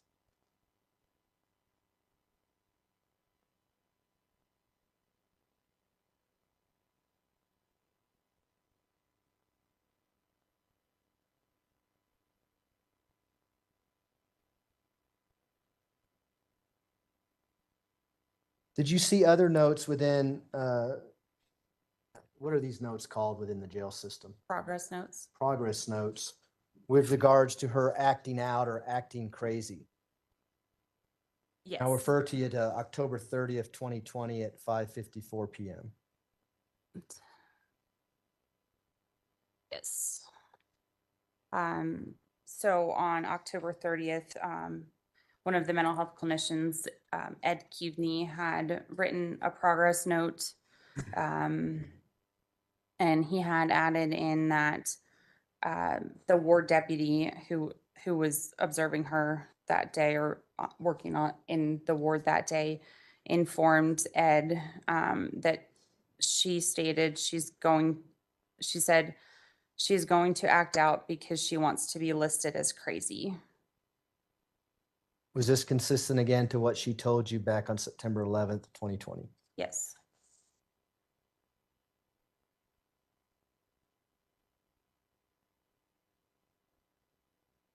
Now I want to jump forward to November 17th, 2020 at 2:18 p.m. Did you have contact with Ms. Stauch then? Yes. And did she tell you about how she felt or what mental diseases or defect that she had on that day? She reported that she's bipolar, has multiple personality disorder, and PTSD, which is post-traumatic stress disorder. And is this the first time she's ever come out and said, that's my diagnosis, this is my mental illness? Yes. And back on March 5th, 2020, with your first contact, did you say, wait a minute, I asked you that question on March 5th and you said nothing about that? I don't believe I said that to her specifically, but that would have been a thought I would have had, that it was inconsistent with the prior contacts, and especially at the beginning of her stay with us. And what did you note in your notes with regards to her self-diagnosis of multi-personality disorder, PTSD, and bipolar disorder? I said she appeared to be at baseline psychiatrically, meaning I did not see any of that. I said there's no overt symptoms of bipolar disorder or PTSD present. And I said she has not presented with symptoms of DID or dissociative identity disorder during any contacts with this writer. And did she tell you back on November 17th, 2020, how she came up with these mental illnesses? She reported having her competency exam was going to be conducted on November 30th. And she indicated that she is aware and she is smart. And were you, did you learn that she actually had a second competency evaluation as well? Yes.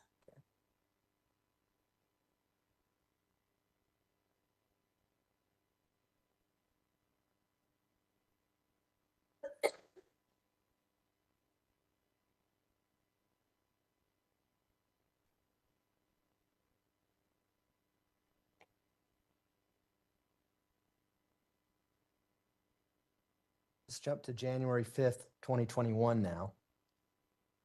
Did you have contact with Ms. Stauch on that day at 2:37 p.m.?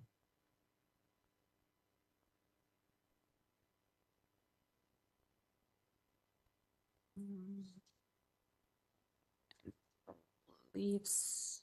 Yes, I did. And with regards to questions that you're asking her, did you ask her about her, what is entitled thought form in your notes? Yes. What did she have to tell you with regards to that? Or what did you ask her and what was her response? I don't recall specifically what the way I had formed the question, but she had said she had been, I had noted she was coherent, but she also reported that she was triggered by another patient who continues to bother her. She said that she loses it when she's re-triggered related to anything having to do with sexual assault or harassment. It sounds like the inmates or another inmate was saying some inappropriate things, such as requesting that she show her breasts in order to stop being bothered. Then she reported spending 90 days in a psychiatric hospital in Canada in 2018. Let me stop you there on that. Sure. Did you do any follow-up to see if there's any records with regards to that hospitalization in 2018 that she's claiming? I do not recall if we did. I know we had between At some point, we had requested records from South Carolina. To my understanding is that she had signed a release of information, but I do not believe that we got any information after the fact about this hospitalization. Do you have any information that Ms. Stauch was ever in Canada? I don't. If she was in fact hospitalized at an inpatient treatment for 90 days in Canada, would there be records to support that? Yes. Did you make any attempts to get any records from this so-called hospitalization? I don't believe so. And this is almost a year, well, 10 months, 11 months after she's been placed in custody. Yes. Did she also talk to you about her stepfather and what her stepfather may have done to her? Yes. What did she say about that? That her stepfather and uncle had sexually assaulted her during her childhood. And is this the first time she brings that up? Yes. Did that have to do with what she's telling you about this other inmate asking to see her breast or words to that effect? Yes. So she said she only starts hallucinating when triggered by sexual harassment or assault.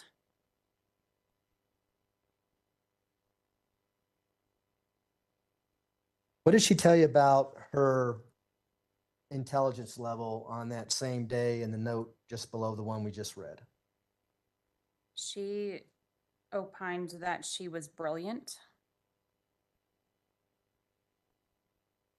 Did you ask her what she meant by that? I don't believe so.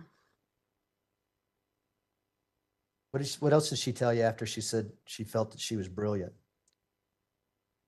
She said that she feels that she will start going crazy because she's going stir crazy in her cell. Did you do anything or make any diagnosis based on what she's telling you now? The diagnosis did not change based on that.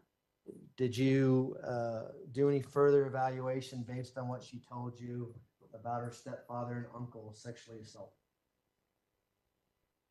No. Did you see any signs of post-traumatic stress disorder based on what she was telling you? No. Why is that?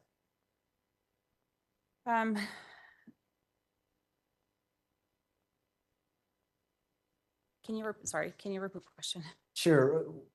She's telling you that she'd been sexually assaulted by her uncle and her stepfather. Mm-hmm. She hadn't said anything about this up until this point, January 21. Did you think that might have contributed to her having post-traumatic stress disorder? I mean, any trauma could, any person who experiences a trauma could develop those symptoms. But again, when providing any sort of diagnosis, one of the final criteria you have to match or to make and confirm a diagnosis is a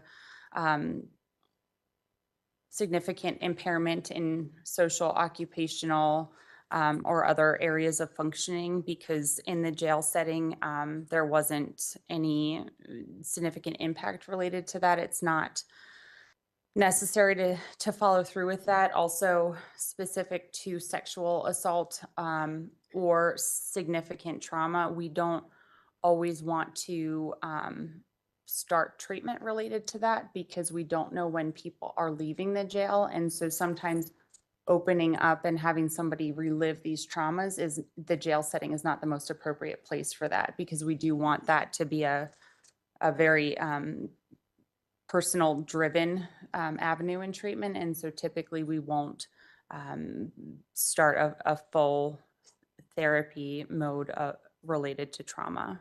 Okay. Now,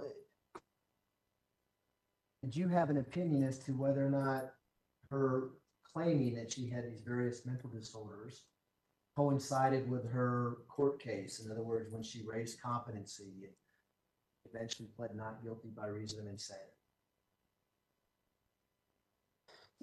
Yes. Again, looking at diagnoses, looking at not just the criteria in the DSM, and based on my history and training and conducting forensic evaluations, typically people will, when competency is raised or other things in court, or just in general, depending on how court goes, people do tend to then over-report or exaggerate or make up symptoms that are consistent with a diagnosis that might help maybe absolve them of the charges or have a different sentence or go to a different location for treatment instead of in lieu of incarceration. So what was observed was consistent with somebody who was acting out symptoms as opposed to it being a true diagnosis and symptoms.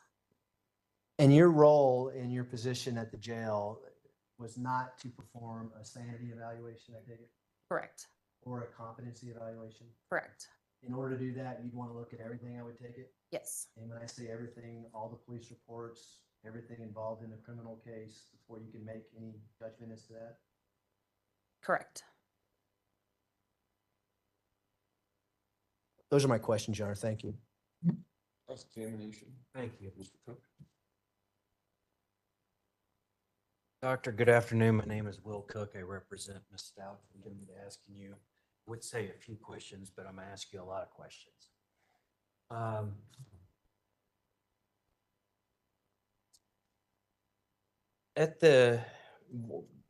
going to start with some questions near the end, and then I'm going to loop back to the beginning of your testimony. You said that Ms. Stauch or Letecia, only near the end, get this date.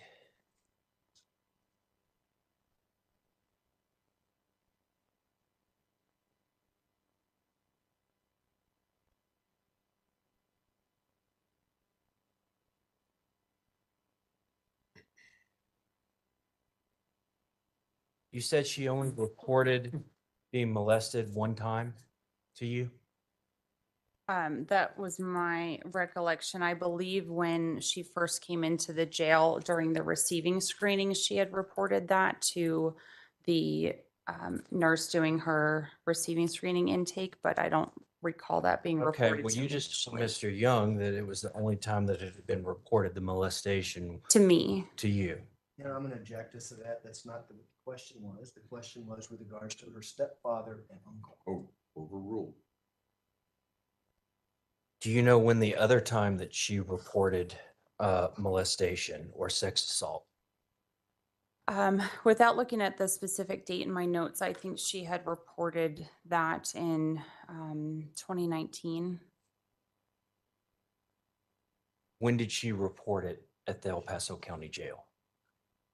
I don't know the specific Okay. date.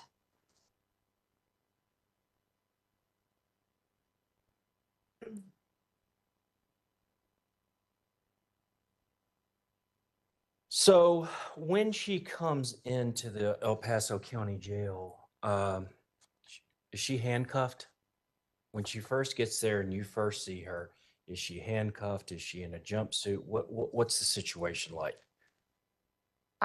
She likely would have been in her cell in the medical ward. And because of her status related to the transport, there would have been 2 deputies probably standing outside of the door. I would have been standing likely in the doorway talking with her. Okay, so she was a high-risk inmate. What do you mean by high risk? You couldn't talk to her unless there were 2 deputies there. Yes. Okay, due to the allegations that she had tried to escape, the high-level nature, seriousness of the charges, she was having a close eye kept on her. Yes. Okay. Did you ever have any situations during this time where you were taken into a room, a discrete private room, and you and Letecia were able to sit down and talk? No. Okay. It was always you talking through a trap in a door. She'd be locked up. No, typically we would, the deputies would have the door open. I did note just when we were reviewing some of my notes that there was one time there was not another deputy, so we did have to talk through the door, but typically the door would be open. I would typically try to talk softly, and so that way other people could not hear, and the deputies are typically instructed to just be there and present, but not intently listening into a conversation. Okay, but you're talking about something that very private, somebody's mental health, somebody's past abuse. These are sensitive subjects for a person, correct? Most people openly report them in the jail setting. Hmm? Most people openly report that regardless of who's around. Okay, that wasn't the question I asked. These are sensitive subjects for people. They are. Okay. And not everybody may be comfortable with talking about them with multiple deputies there, a doctor in an open setting. Sure. Okay.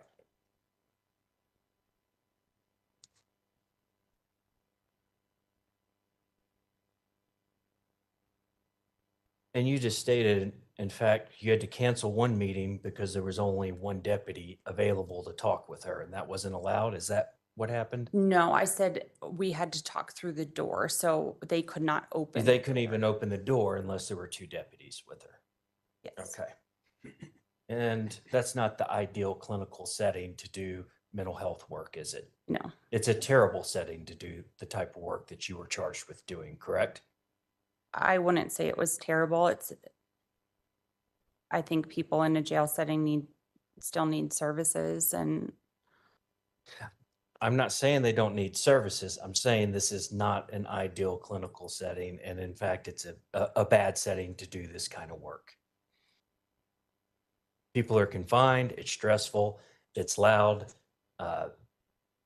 There's deputies. I mean, there's a lot of threats. People are on high alert. They don't act in jail like they would out in the street, do they?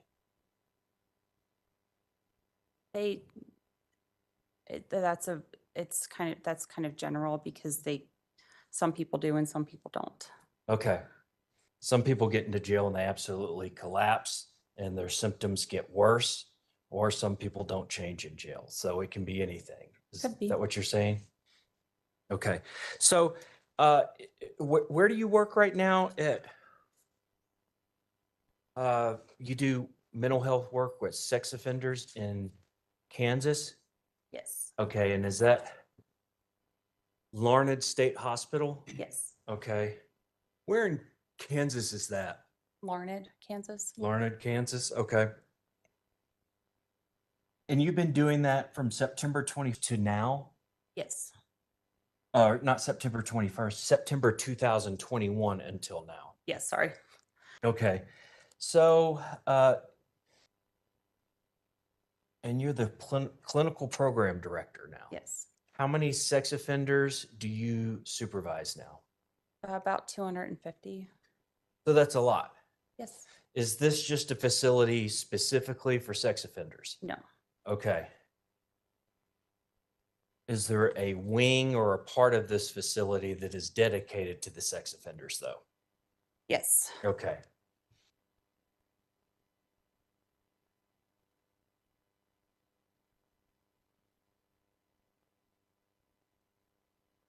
Are you treating people right now, or I presumably with sex offenders, you're treating quite a few people or have a lot of treatment experience with people that suffer from pedophilia? Yes. Okay.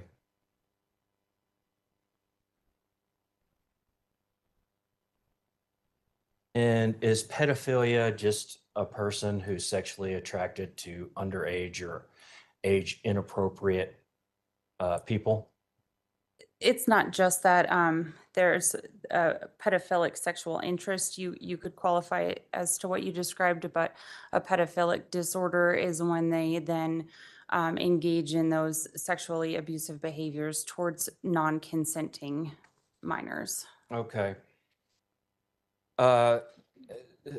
So you have sex offenders that or pedophiles, whatever you want to have it. Generally, they prey on underage children.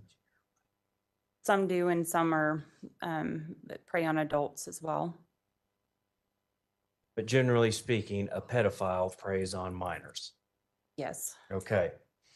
And one of the ways that minors, or one of the means of access that a pedophile or a sex offender that is preying on underage children may go through is this, is sometimes they ply the victims, the children, with alcohol or drugs to lower the inhibitions of the children, correct? That's a common theme. I wouldn't necessarily say it was very common, but they could. Some have, but the majority of the ones that I've worked with have not been lowering minors with alcohol or drugs. Okay. But there's growing behaviors that go on with the adult towards the children. In some cases, and sometimes they commit violent acts against strangers as well.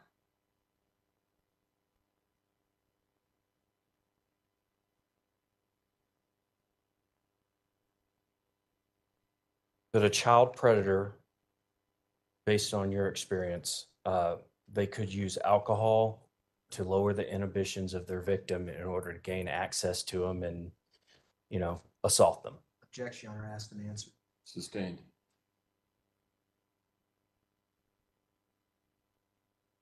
So, at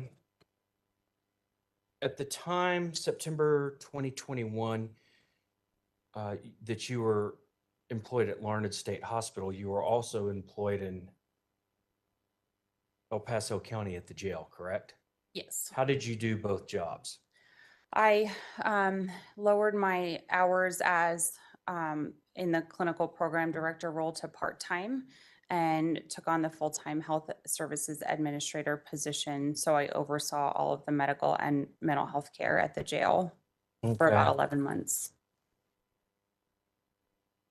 And you weren't actually an employee of the El Paso County Sheriff's Office. You were employed by WellPath, Yes. correct? Yes. This is a private for-profit company, the largest medical services for prisons and jails in the whole world, correct? I believe so. Okay.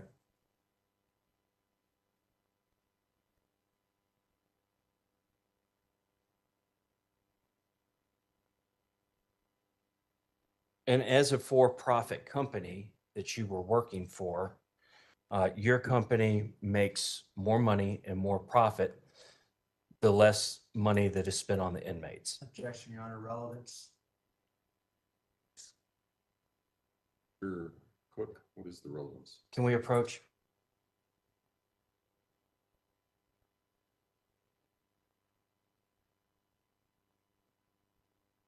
Mr. Cook?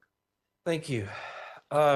So according to your CV, from March 2022 to January, or from March 2022 to January 23, so just a few months ago, you were the health services administrator for WellPath, which it had the contract to provide all the health and mental health care services for the El Paso County Jail. Yes. Okay. Before that, December 2019 to September 2021, you were the mental health director for WellPath, Yes. correct? And the health services administrator job, which I guess you ascended to, was created by WellPath due to litigation and suits against WellPath, your employer at the time, for poor care and a host and litany of different problems. This spot was created for you and you took it. Objection, Your Honor, foundation. Overruled. She can answer if she knows. To be honest, I do not know. That position since I was the mental health director at the jail, there was always a health services administrator position. I don't know any different. And prior to December 2019, Armor was the contract company working at the jail. Okay, but I'm talking about when you started March of 2022. You were working for WellPath. I'm not talking about the prior contractor. You ascended to that spot because there had been a lot of litigation and suits against WellPath. Asked and answered. No. Objection, Your Honor. I understand. Overruled. She can answer if she knows the answer. No, but when I was employed as the mental health director, there was a health services administrator position there. Okay. And were you aware of all the litigation that was going on with WellPath and your employer at the jail? No, Okay. Even though you were supervising financial oversight for all the healthcare services provided at the jail, clinical and administrative work, you had no idea. can you elaborate on what you mean then by litigation with the company? I know that, Suits against WellPath and suits against the El Paso County Sheriff's Department, who was running the jail. so if there was a lawsuit, at the time I was the health services administrator, if there was a lawsuit, I would have been notified that there was one coming through. But in general, if there's lawsuits across the entire company of WellPath, I would not be privy to that So information. you don't remember any lawsuits of your time when you were the health services director? I believe that there were a few that had come through towards the end. Okay.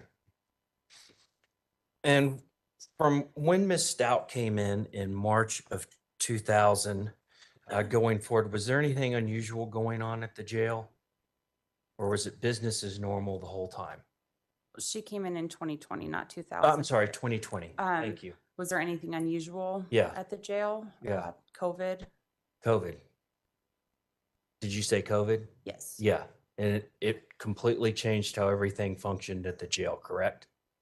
I wouldn't say completely changed. I think we had to be more mindful of health precautions and wear masks and extra cleaning, things like that, but not. No, you wore a mask, the employees, but the inmates weren't given mask. And that's part of the reason there was a lawsuit that WellPath and the sheriff's office settled. Again, Your Honor, objection, relevance, and foundation.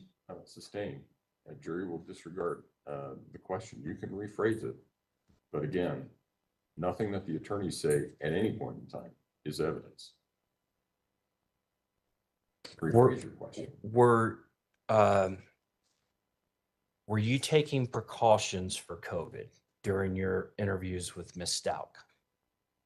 I believe that I would have probably had to have worn a mask as required by the jail. Okay. And when did this begin, the mask wearing? I don't know. March 2020, was the mask mandate already in effect March 5th when you first contacted her, or was it later in the summer? When did all this happen? I don't know. Okay.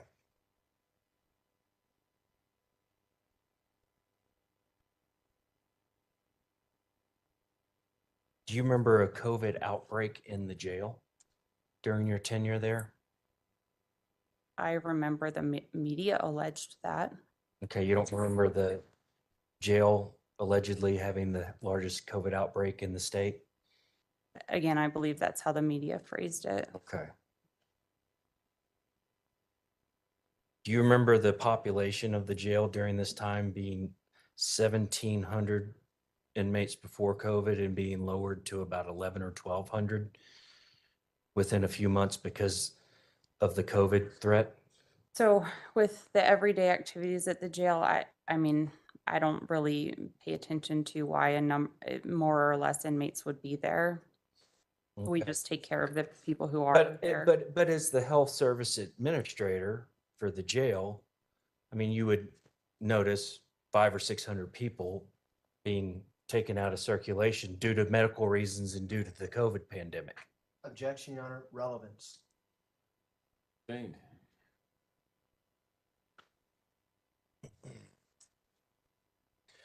Now, I see a report that you compiled that Mr. Young from the DA's office provided to us in this case. Do you know what document I'm talking about? I do. Okay, when did you prepare this document? So that wasn't, I wouldn't recall that a report, or I'm sorry, I would not term that a report. In preparation for my testimony today, I was taking some notes that I perceived as relevant based on my interactions with Ms. Stauch. And so those were just my personal notes in preparing to testify today. And you provided these personal notes to the prosecution. We had been discussing my testimony in terms of when I was going to testify and kind of the nature of that. And I had offered, not thinking that they'd be here right now. So at the bottom of several of the pages, it says, qualify me as an expert, comma, jail, comma, what do now back in March 2020. Mhm. What is what do now back in March 2020 mean? So Mr. Young had essentially just said that kind of the steps of me testifying today is that I need to be qualified as an expert initially prior to testifying, and then he would ask me questions about what I do now in my current role as a clinical program director and what my role was at the jail previously. Okay. And what does GAD stand for? Generalized anxiety disorder. Okay. And why was that relevant? That was Enough for you to put in a note at the bottom of your summary. just that was the diagnosis that she had come in with. Okay. It says also one of the things is theme DACs. He's essentially said that we were just going to go through all of the notes and talk about any themes that he might see. And their theme is that she did not suffer from any conditions or have dissociative identity disorder or bipolar or any of these other things y'all spent 4 or 5 hours talking about, correct? Objection, Your Honors, to relevance, what our theme is. Sustained.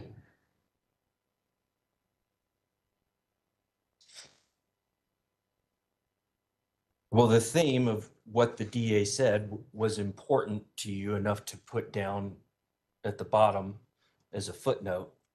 I guess so you remembered this during your testimony? I typically just write what's being said. It wasn't important or not important. It's just information shared. Well, so if it's important, not important, you just write it. Then are some of the things you wrote at the bottom as notes, are some of them unimportant? I mean, in the sense we just talked about that I would be testifying and that was it.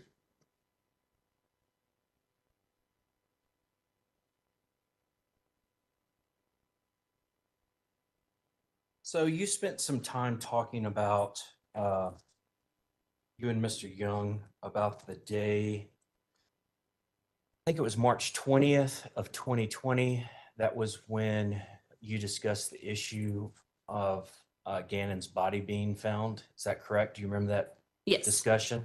Yes. And Mr.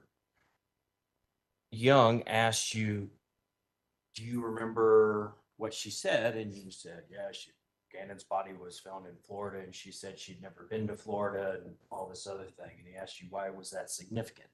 Mm-hmm. Why was it significant in your conversation with Letecia? Why was it significant that she said she'd never been to Florida? Because that's where his body was found. Why is that significant? Well, I'm not sure what you're asking in that sense, but typically somebody with dissociative identity disorder would not be able to, they would have kind of amnesia of certain events. And so it was odd to me that if she was not there, why she would spontaneously say she wasn't there. Okay.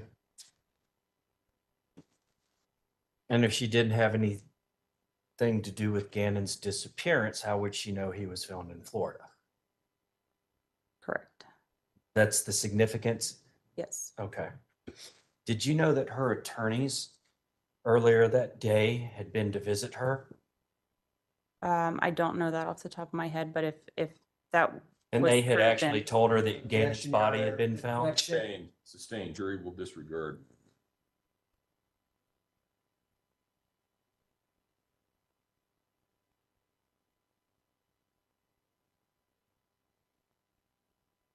So if you were to be told that her attorneys that came and talked to her that day. Your Honor, I'm going to object to this. May we approach? No, because I see where this one is going, and I think that you can ask it in a hypothetical, because what this witness is talking about is she's testifying about dissociative identity disorder and whether somebody would or wouldn't have recollection of an event based on whether or not they had a particular personality that was manifesting at the time that the person was in a geographical location. So if somebody had some information from some other source, you can ask the witness whether or not this would or would not be consistent with a dissociative identity disorder. So I will allow that. Well, I just say answer what you just said. But I'll try to put it to you as artfully as the judge did. If, with respect to dissociative identity disorder, if hypothetically Ms. Stauch had heard from her attorneys a couple hours before, said, hey, they found Gannon's body in Florida, would that change how you feel with DID and this portion of what was going on March the 20th of 2020? No. No? Why not? Because with dissociative identity disorder, there's, in the DSM, it talks about kind of a possession form or non-possession form, and possession form being, again, that amnesia, inability to recall those certain everyday events versus a non-possession form where, again, they could kind of be depersonalized or still consciously aware that things are going on and they're kind of watching themselves engage in behaviors that they might not, that they still know it's happening, but they might not perceive that they're the one doing it. But I'm just talking about her parroting to you what her attorney told her an hour or 2 hours before you're talking with her. Well, again, as I had previously suggested to her not to share, or actually, I'm sorry, it was that day. I think I told her not to share things. No, I'm sorry, it was before that. But I don't know why that would be relevant to share with me. Because she's, how often, or what was her schedule for being incarcerated? As far as lockdowns, you've talked about different security levels to Mr. Young at the jail. Certain freedoms you have with different levels. When you first met her, say the first week, what was her security level, or how was she being held? She was on suicide watch. She was on suicide watch. Okay. Cook, if you could find a reasonable breaking point in the next 5 minutes or so. We can do it now. Mr. Cook? Thank you. Now, doctor, I need to clarify something very quickly.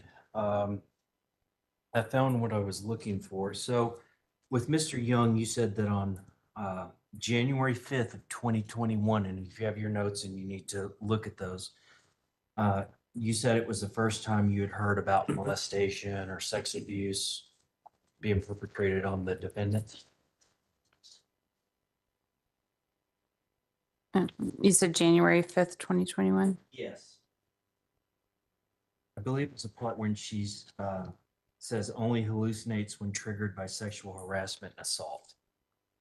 Yes, I recall that. And is that when, is that the date you testified to earlier with Mr. Young, that was the first time you had heard about molestation? I believe so. Do you have your report from June the 5th of 2020?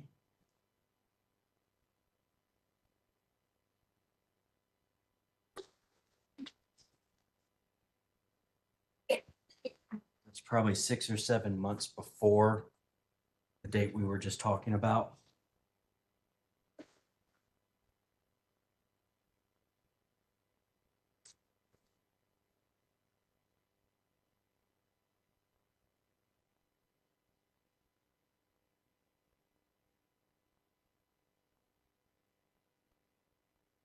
Yes, I can see that.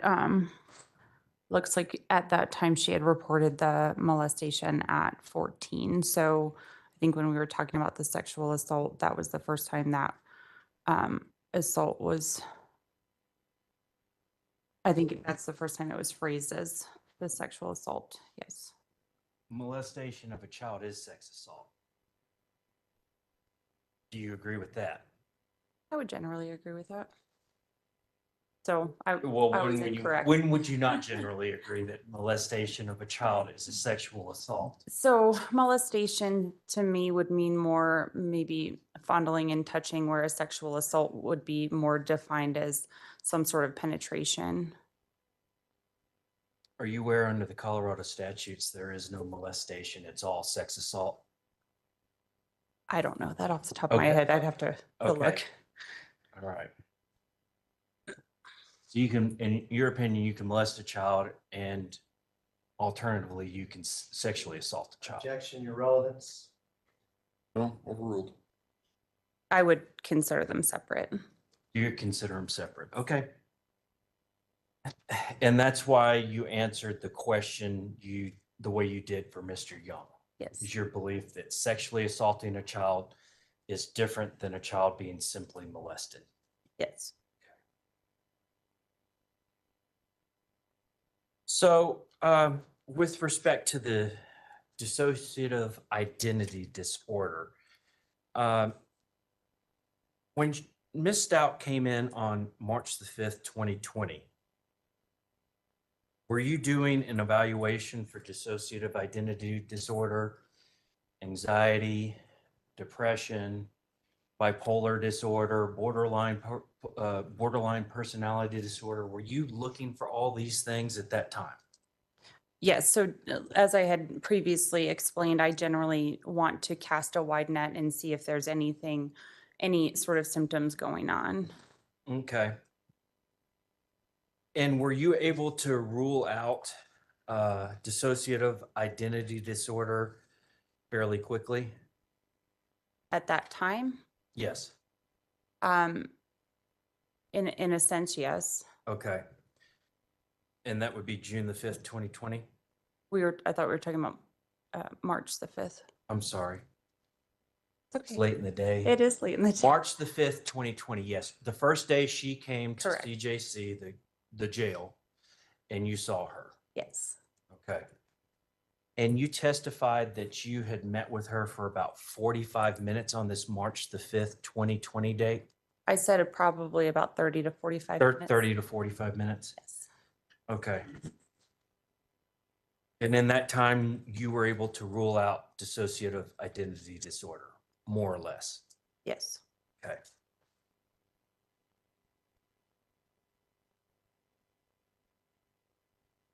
When she was on medical watch, was that period of medical watch for her, I guess suicide watch or whatever you want to call it, the mental health ward, was that from March 2020 to May of 2020?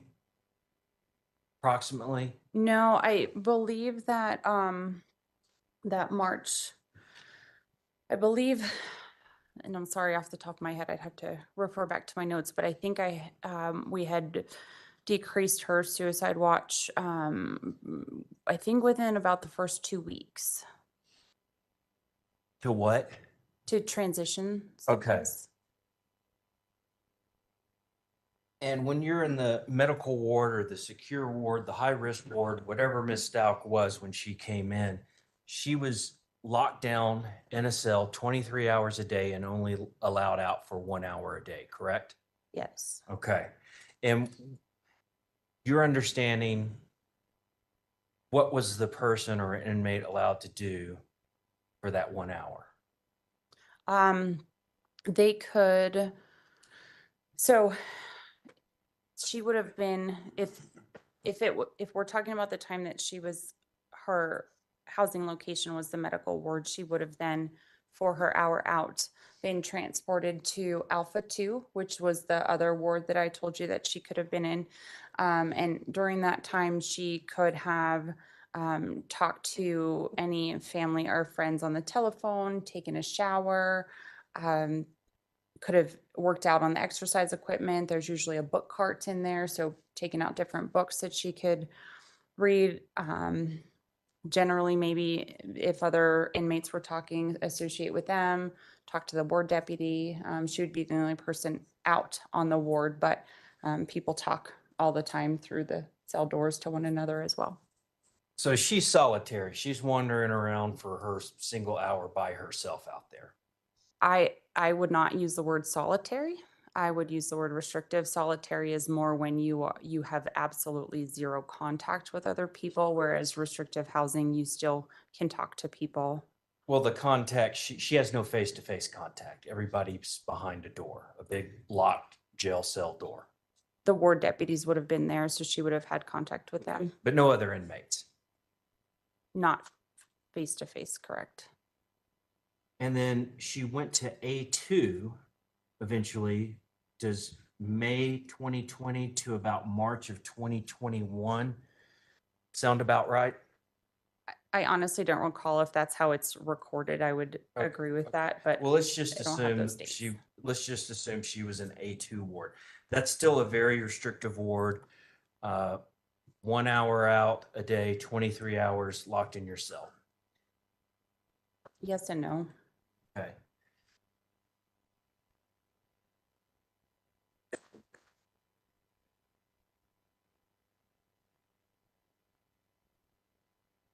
And around this time in your summary, you said that you visited or met with Miss Stauch 34 times. That was across from March 5th to, I think it was January of 2021.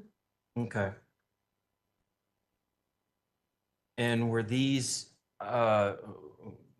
primarily her cell door being opened and you and two deputies kind of standing at the doorway or sitting down at the doorway and you talking with her? For the most part, if she happened to be out on the ward, I would talk to her there, but I think the majority would, how you described it would be accurate. Okay.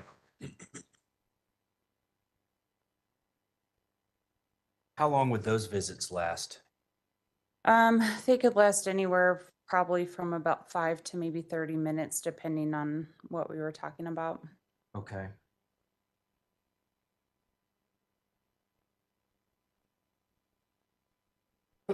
And you're basing your findings and opinions and what you've told the jury based on those visits, in-person visits with Ms. Stauch, correct? That and the collateral information that I had access to, as well as my staff's reports and deputy reports. Okay.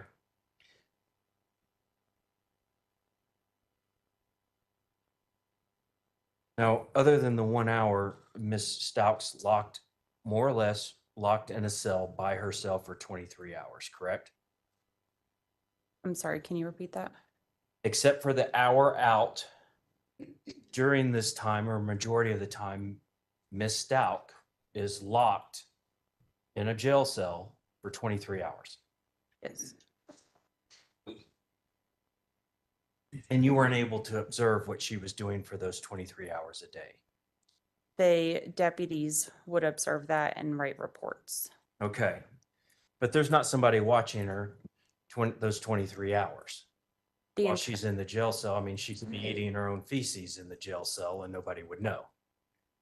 So two things with that. There's 15-minute checks, as well as the camera system in the wards. You can typically see through the windows in the cells. So in essence, there is 24-hour observation.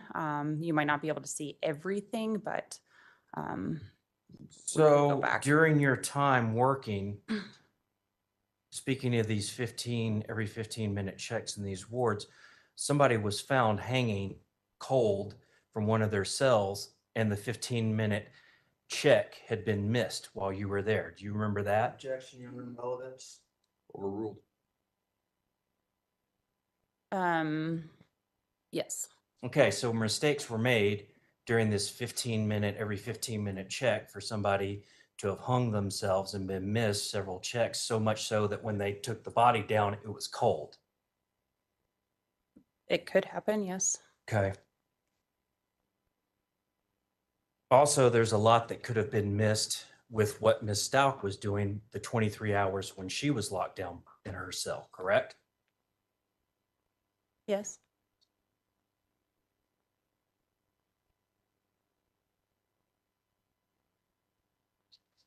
Now, with respect to dissociative identity disorder, you were able to tell me that just within pretty much on March 5th, 2020, the first day in 30 or 40-minute meeting with her, rule out dissociative identity disorder, correct? Mm-hmm. Okay.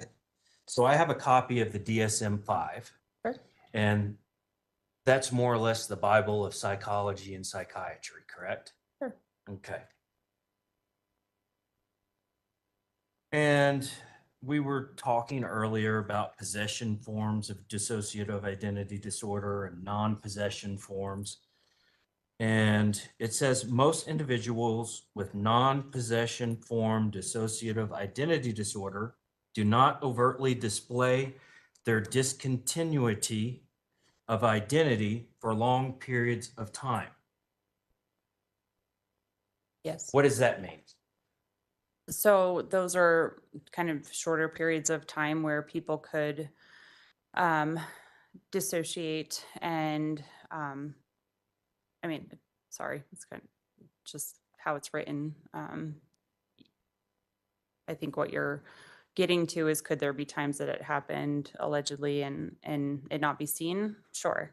However, in my initial evaluation with her, typically somebody who was having these amnesias or losses of time would report that. They would report something that they were worried about missing gaps of time, as well as forgetting things. And so there would be a general concern that I would expect somebody to report, not somebody to have an adequate orientation and deny any of that. There's also comorbid symptoms that go along with that. So people with dissociative identity disorder tend to be have a high rate, about 70% have attempted suicide or engage in frequent self-harming behaviors. So those things were not met. I also would have expected somebody to report clinically significant impairment in social and occupational functioning as a result of that. So when somebody denies those things, then I can absolutely rule it out because it's not a concern to them. So it's not impairing their functioning. So you can rule out a disease that symptoms may not manifest themselves for long periods of time. You can rule it out in just 20, 30, 40 minutes. Is that what you're saying? Generally, and then if there's Okay. more information, I can Now, always in go back. dissociative identity disorder, I'm going to ask that she be allowed to finish her answer before the next question. Sustained. You can go and I'm ahead going to finish. ask that she be more responsive to the question and answer it and not. I understand. It seemed to me that it was responsive to the question. You can go ahead and finish your answer.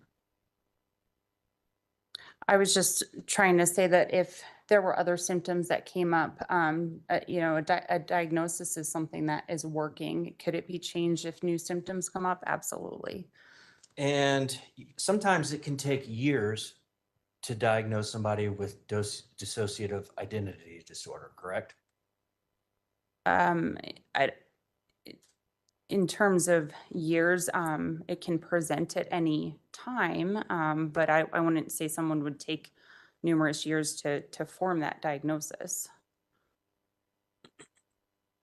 It also says only a small minority of individuals with dissociative identity disorder present to clinical attention with observable alternation of identities. It's Hold on, let me ask the question. okay. Okay. That means that at any given time, a person with dissociative identity disorder is only going to present exhibiting those symptoms a small percentage of the time, correct? Yes. Okay. Obsessive compulsive disorder and anxiety are some of the symptoms of dissociative identity disorder, correct?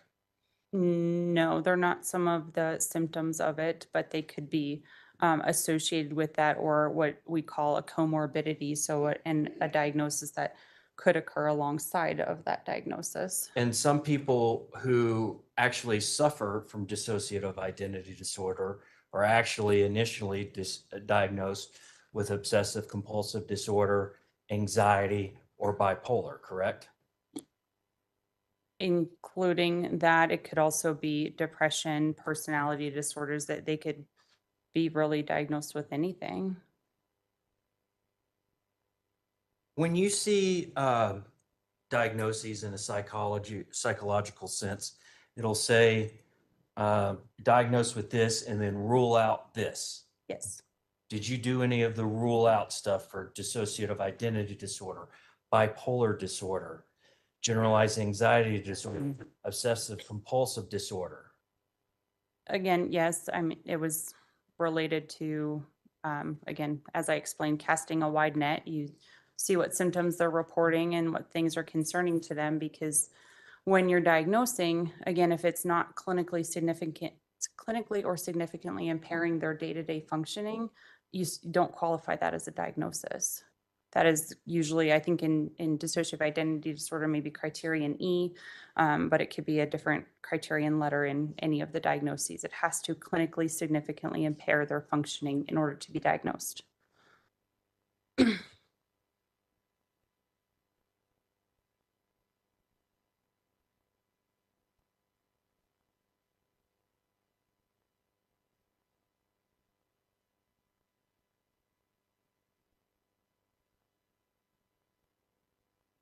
So when you were ruling out Ms. Stauch,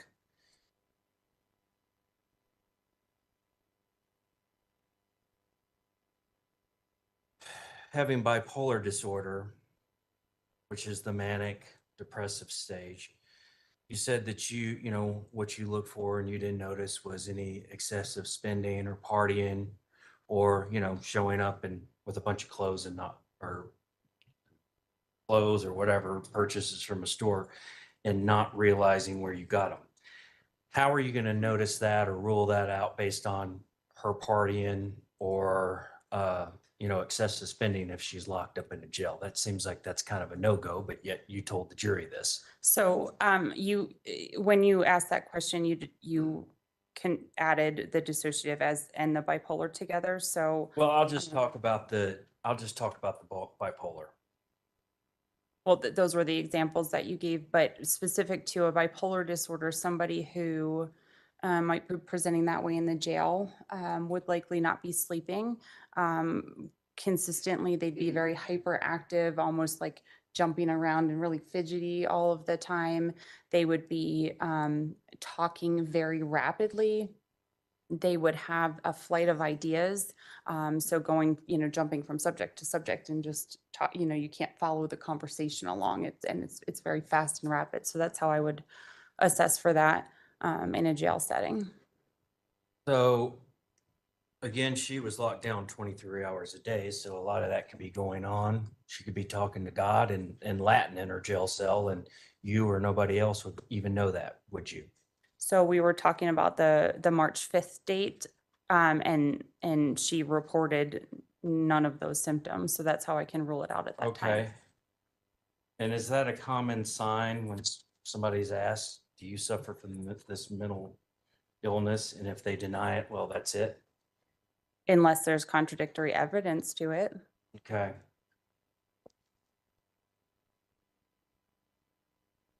Are you aware that many people that are sick will deny being sick? I am. Okay. Like they don't want to take their medicines. There's nothing wrong with them. You know, I like living in my crazy wide world and there's nothing wrong with me. Sure, but there's still observable symptoms by other people just because somebody denies it. Again, as I explained, when I'm assessing somebody, I look at all of their body features, their speech, their language, movement, and did not note any of that. So that would be consistent with not having that concern at that time. So what they say, a patient is not determinant of whether they have the mental disorder or not. Not exclusively. It's part of it, and it's just a case-by-case basis. Absolutely. So I'm looking in the DSM-5 under the dissociative identity disorder section. And it says older individuals may present to treatment with what appear to be late life mood disorders, obsessive compulsive disorder, paranoia, psychotic mood disorders. But actually, it turns out it's dissociative identity disorder. Does that sound correct? That could be a possibility, yes. And you correct me if I'm wrong, that means that people can later in their life, I'm obviously not children, but probably adults are talking about, they can appear with what may originally be diagnosed as obsessive compulsive disorders, paranoia, some other psychotic mood disorders, but it's actually dissociative identity disorder, correct? It could. Can you have dissociative identity disorder and bipolar or major depressive disorder or, general, anxiety? Can you have many diagnoses, or will one subsume all the other ones? It's very dependent on what the combination of diagnoses that you would have, because a lot of symptoms could overlap in different diagnoses. So I couldn't answer that specifically. Okay.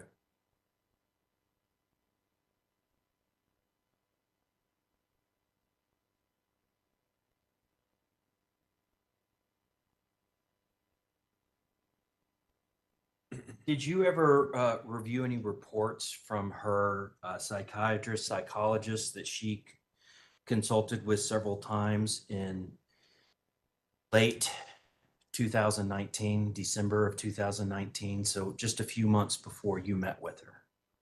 Did you ever review those records?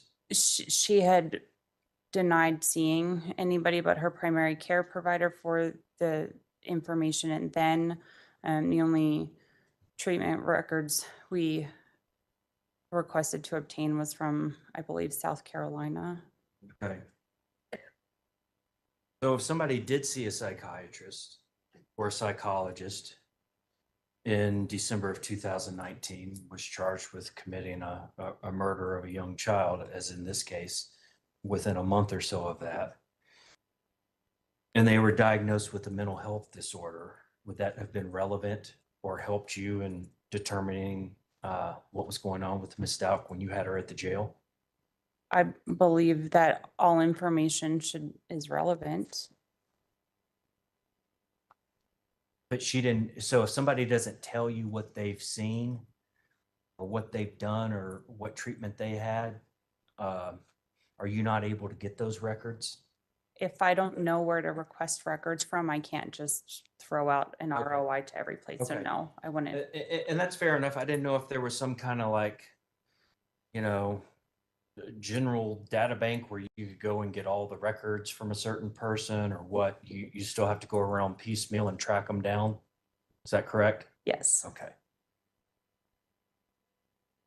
And you talked about, Mr. Young talked about a 2018 mental health stay in a Canadian mental health hospital. Do you remember discussing that with Mr. Young? Yes. Okay. And you have no records of that, do you? I do not. Okay. And you didn't even put in for those records? I did not. Okay. So she could have actually done that, and there could be records of a stay in Canada in 2018, or there may not be. It could be something she made up, correct? Absolutely. Okay. But you don't know which is which. I do not.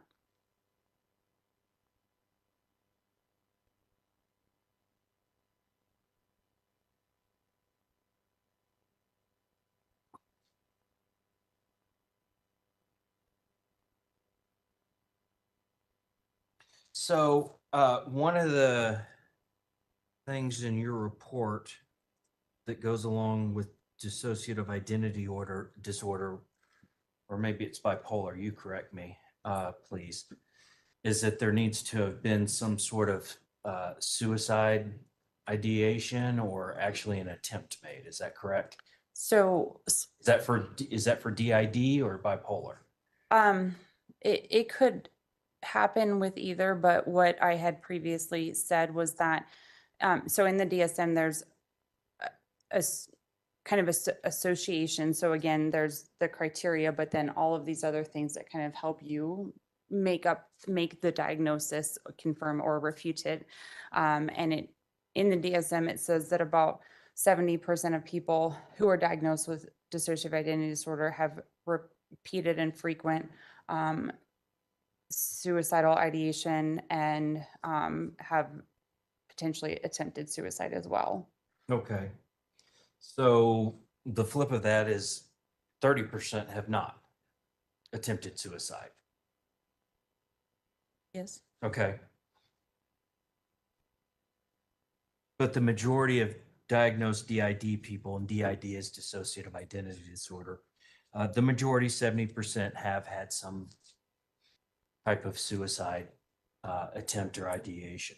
So is that correct? Repeated. Repeated? Yes. Okay, so more than one. Yes. Okay. And Ms. Stauch, when she was brought in and for several weeks after she was at the jail, she was on suicide watch, correct? That was my decision, not her saying that she was suicidal. I did Okay, that for her safety, but she was on suicide watch. which I put her on for her safety. Yes.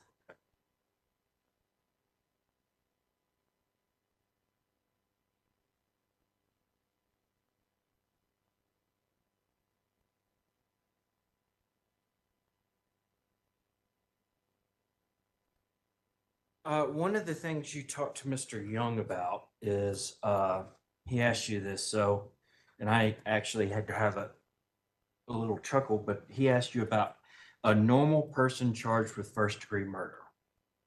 Is there a standard behavior pattern for a person charged with first-degree murder?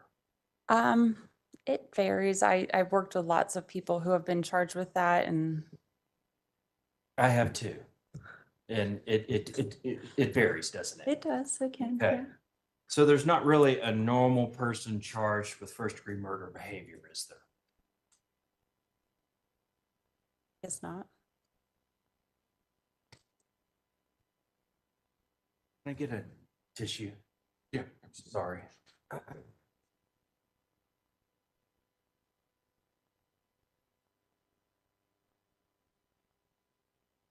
all I have for now, Your Honor. Thank you. Redirect? Mr. Young? Thanks.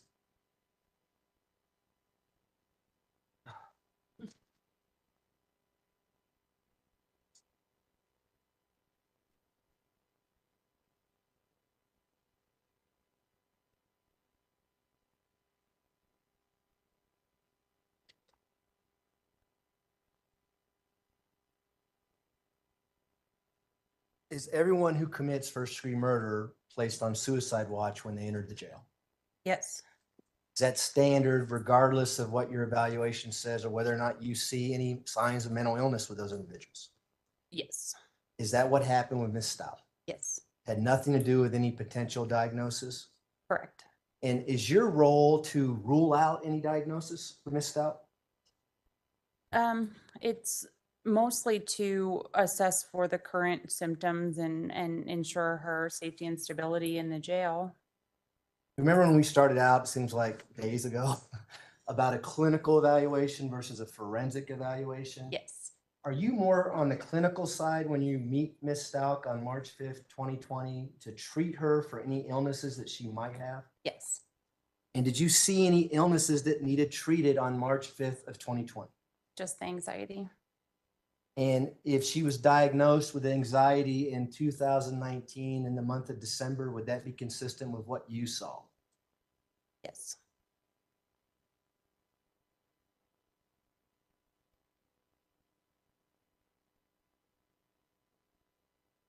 There was a lot of discussion about her bringing up the fact that she may have been a victim of sexual assault on cross-examination. Do you remember that? Yes. There in your notes, the first time that you make a note about it is in what time is that? Do you recall? I think that was the June, yeah, the June 5th. Well, is that your notes or is that Or- someone else's notes? Mm, Sorry, I'm getting confused. I think we established that it was the molestation was June she talked about, and then I don't remember the other date about the assault, whatever date that was, the sexual assault. On June 5th, and we talked about this on direct examination as well. She mentions that one of her traumatic stresses was molestation at age 14. Initially, she told Tara Sabo. Who's Tara Sabo? She is a nurse that worked in our intake area. And that's TERRASABO. Yes. That she was sexually assaulted in 2019. Yes. A few months or a year before you met her on March 5th of 2020. Yes. And that's when that note is dated, right? March 5th of 2020. Yes. The first time she mentions anything about her stepfather and her uncle is in that later note towards the end of your contact with her. Is that correct? Yes. Counsel just asked you some questions about people may not want to be upfront with their mental illnesses. And you said that may be common, correct? Yes. In your setting at the jail, is it common for people to fake their mental illnesses? Yes. And is it common, as it mentioned in the DSM-5 about the cautionary statement, is that why you need to be careful when you're diagnosing someone in a jail setting who may have something to gain based on your diagnosis? Absolutely. And did that come into play during your entire contact and why you were able to say she does not have dissociative identity disorder? Objection leading, Your Honor. Well, it was compound. You need to rephrase it. Did that have an impact on your opinion that you rendered that she does not have dissociative identity disorder? Yes. Why? Because the presentation that she had was in, especially in the beginning, there was no overt symptoms of anything. And then once competency was raised, there was all of these symptoms that just popped up out of nowhere seemingly. And so that was inconsistent with somebody who would have had reported these symptoms and had concerns with these symptoms ahead of time prior to competency being raised. Counsel asked you some questions about her comfort level in talking to you because there's two deputies around. You recall that line of questioning? Yes. Did she have any issues talking to you and telling you not only things about herself, but things about the actual crime itself? No. Did she, I think we talked about this on direct, but would she just blurt things out to you and nonstop talking kind of thing? Yes. Did you have to ask a lot of questions or did you just sit and listen? A lot of it was listening. The conversation you had with her on March 20th of 2020 about Gannon's body being found. Do you remember counsel asking you questions about that? Yes. He asked you a hypothetical about if the attorneys came in and told her about it, then she would have known about it before you talked to her. Do you remember that line of questioning? Yes. Does the jail keep track when attorneys visit the jail? Yes. And do you have a log of every time the attorneys make a professional visit? The jail would, I do not. Have you seen those logs before? I don't think so. May I approach her? You're the witness. The witness. Okay, go ahead. I'd like to see what he's. Oh, yep, that's true.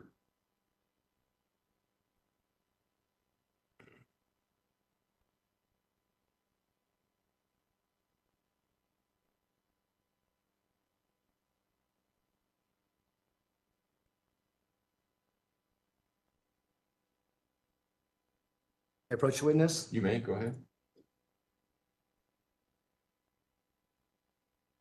Recognize that document. Yes, it's the visitation log report. And is it the visitation log reports for Ms. Stauch Yes. at the El Paso County Jail? Is hearsay. Can't testify to what that is if they want to get somebody that has can lay a proper foundation for this document, that's fine. This is not the person to do that. Well, she may be, she may not be. I don't know that. You need to ask her whether or not it's a business record and whether she can lay the foundation for a business record. You recognize this document as a business record? Yes. Surprise question, right? Is this something that's routinely kept at the jail and is actually an open record for the public? Yes, And is this a business record with regards to professional visits of Ms. Stauch? yes, And would this reflect any professional visits by her attorneys in the time frame we're talking about, March 20? Your Honor, I'm objecting Yes. under Crawford. This is hearsay. I can't cross-examine this document or the person. Your Honor, he brought this up. Stop, both of you. I have an objection. If I want a response, I'll ask for one. The objection's overruled. Right now, we're working on laying a business record exception to the hearsay rule. So let's deal with that first. It hasn't been asked to be offered to be admitted yet, but I understand what we're dealing with. It's been identified for the record. Go ahead and move it. And Your Honor, you advised Mr. Young to not taunt me in open court. It's actually the person who brought this up originally, so yelling across the courtroom, I don't appreciate, and I don't think it's professional. Let's make sure we're all on the same page. I make the rulings. Everybody directs their comments to me. If there's an objection, I'll ask for grounds. I'll rule on the objection. We'll move on. So everybody, both sides, direct your comments to me. And we'll leave it at that. Mr. Young, you were in the midst of making or establishing a foundation for a business record. Go ahead. So this is what you purported it to be, the jail logs for professional visits at that time frame when Ms. Stauch told you that Gannon was found in Florida. You remember that? yes, And would this indicate to you whether or not her attorneys had access to her prior to Gannon's body being found and prior to you talking to her about Gannon's body being found? they did not. Does it tell you when the last professional visit was prior to that contact? March 13th of 2020, And when was the next visit after your conversation with her in March 2020? April 9th, 2020.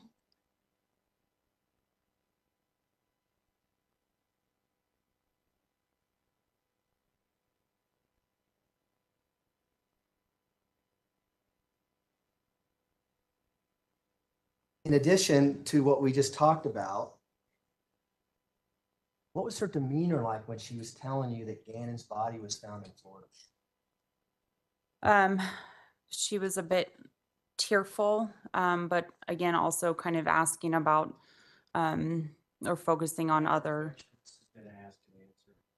Overruled. It was covered in cross-examination as proper redirect. Please continue. What was her demeanor like as she's telling you these things? She was a bit tearful, but also asking about other things and not totally focused on just the loss of a child at that time, or confirmation of that, I should say. Did you have any indication that perhaps she had heard this already from anyone? No. With regards to your March 5th, 2020 first conversation with her, counsel asked you questions about ruling out DID or dissociative identity disorder at that time. Do you recall that line of questioning? Yes. Were you there to make a diagnosis? Were you ruling anything out, or were you basing your opinion on what you learned from her on that day? Kind of a little bit of both, but a lot of an initial mental health assessment, especially in a jail setting, would be to take what the person says and go with that. And then again, if there's additional information that comes up to confirm or refute something later, then we can do that. Did you have any notes or any indication that Ms. Stauch was eating her own feces in the jail cell? No. Would you have known that if that was going to happen, if that happened? Yes. Counsel asked you questions about sometimes that it takes years to make a diagnosis of dissociative identity disorder. Do you remember that question? Yes. Do people who actually suffer from this disorder, do they know they have that disorder prior to getting treatment? Most often not. They could, but it's pretty rare. And again, that they would be reporting other symptoms, other things that they were concerned of, such as gaps of time missing and unexplained things showing up and forgetting how to work or forgetting how to drive. So they would be reporting, they might not say, hey, I have another personality, but they would be reporting all of these other concerns that would then support a diagnosis. Would oftentimes family members Yes. report that diagnosis? For instance, a spouse. My husband didn't know who I was yesterday. It was weird. We need help. Yes. Is that common? Is that how people discover this disorder? Typically, there would be other observations, other people reporting if that person had no recollection of that, or weren't reporting it themselves. They would, a lot of collateral contacts, a lot of observations would be seen by a spouse, family members, deputies, other mental health staff, things like that. And when you're in your vast experience of, I'm assuming you've had a lot of contact with people who have serious mental illness. Yes. Is it something that's very obvious to you when you see it or when you're talking to someone? For instance, we talked about the psychosis issues. I mean, do you know it when you see it?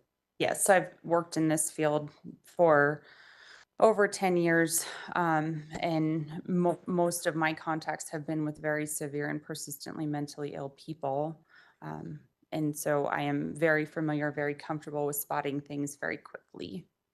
And would family members also know that if they had a loved one that they've been around their whole lives? Would they note if someone had a serious mental illness? Well, she's been qualified as an expert. I think she can give her opinion based on her expertise. It goes to weight, not admissibility. Would they note if their family member had a serious mental illness and report it and say something's wrong here? Absolutely. We've had calls at the jail from family members reporting their loved ones' concerns.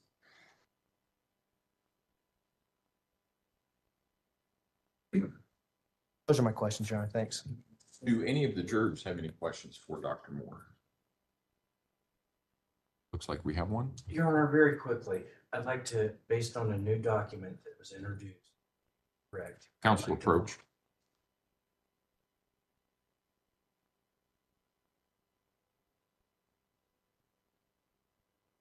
Thank you, Your Honor. All right. I'm just going to do a couple of follow-ups. Okay. So March the 20th of 2020, everything in the city and the country and the state went into lockdown because of COVID. Do you remember that?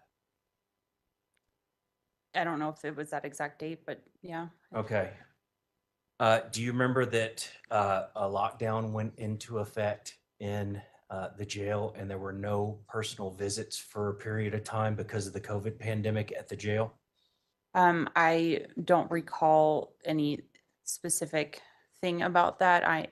Is that like, could that have happened? Yes, but I don't know exactly what dates that would have been. And do you know that that jail log does not reflect WebEx or video visits between attorneys and clients?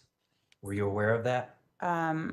It just says visitation log, Okay. so If I told you that was for in-person visits only, would that change your I'm answer? going to object, Your Honor. Sustained. Sustained. Okay. Do you know that there were WebEx visits or video visits going on between attorneys and defendants incarcerated at the jail during this pandemic period? if you're asking if that occurs, I believe it would. Okay. And were you aware that the document you're looking at only shows in-person visits where somebody comes physically down to the jail and does a visit at the jail and does not reflect any WebEx or video visits? I couldn't say one way or the other. Okay. So you can't say one way or the other whether there was a video visit done on March the 20th between Ms. Stauch and her attorneys. Asked and answered, Your Honor. Sustained.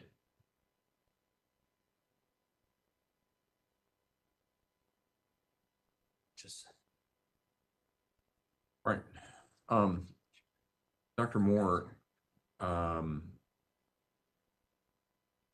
if the defendant's claims were true, that she was sexually, physically, and emotionally abused on an ongoing basis from a young age, is it your professional opinion that such a person can still grow up to be sane even if untreated? Yes. All right. I will allow reasonable follow-up as to that question only. Prosecution? No, thank you. I don't have Defense? anything. Okay. Thank you. All right. Thank you, Dr. Mohr. You can step down.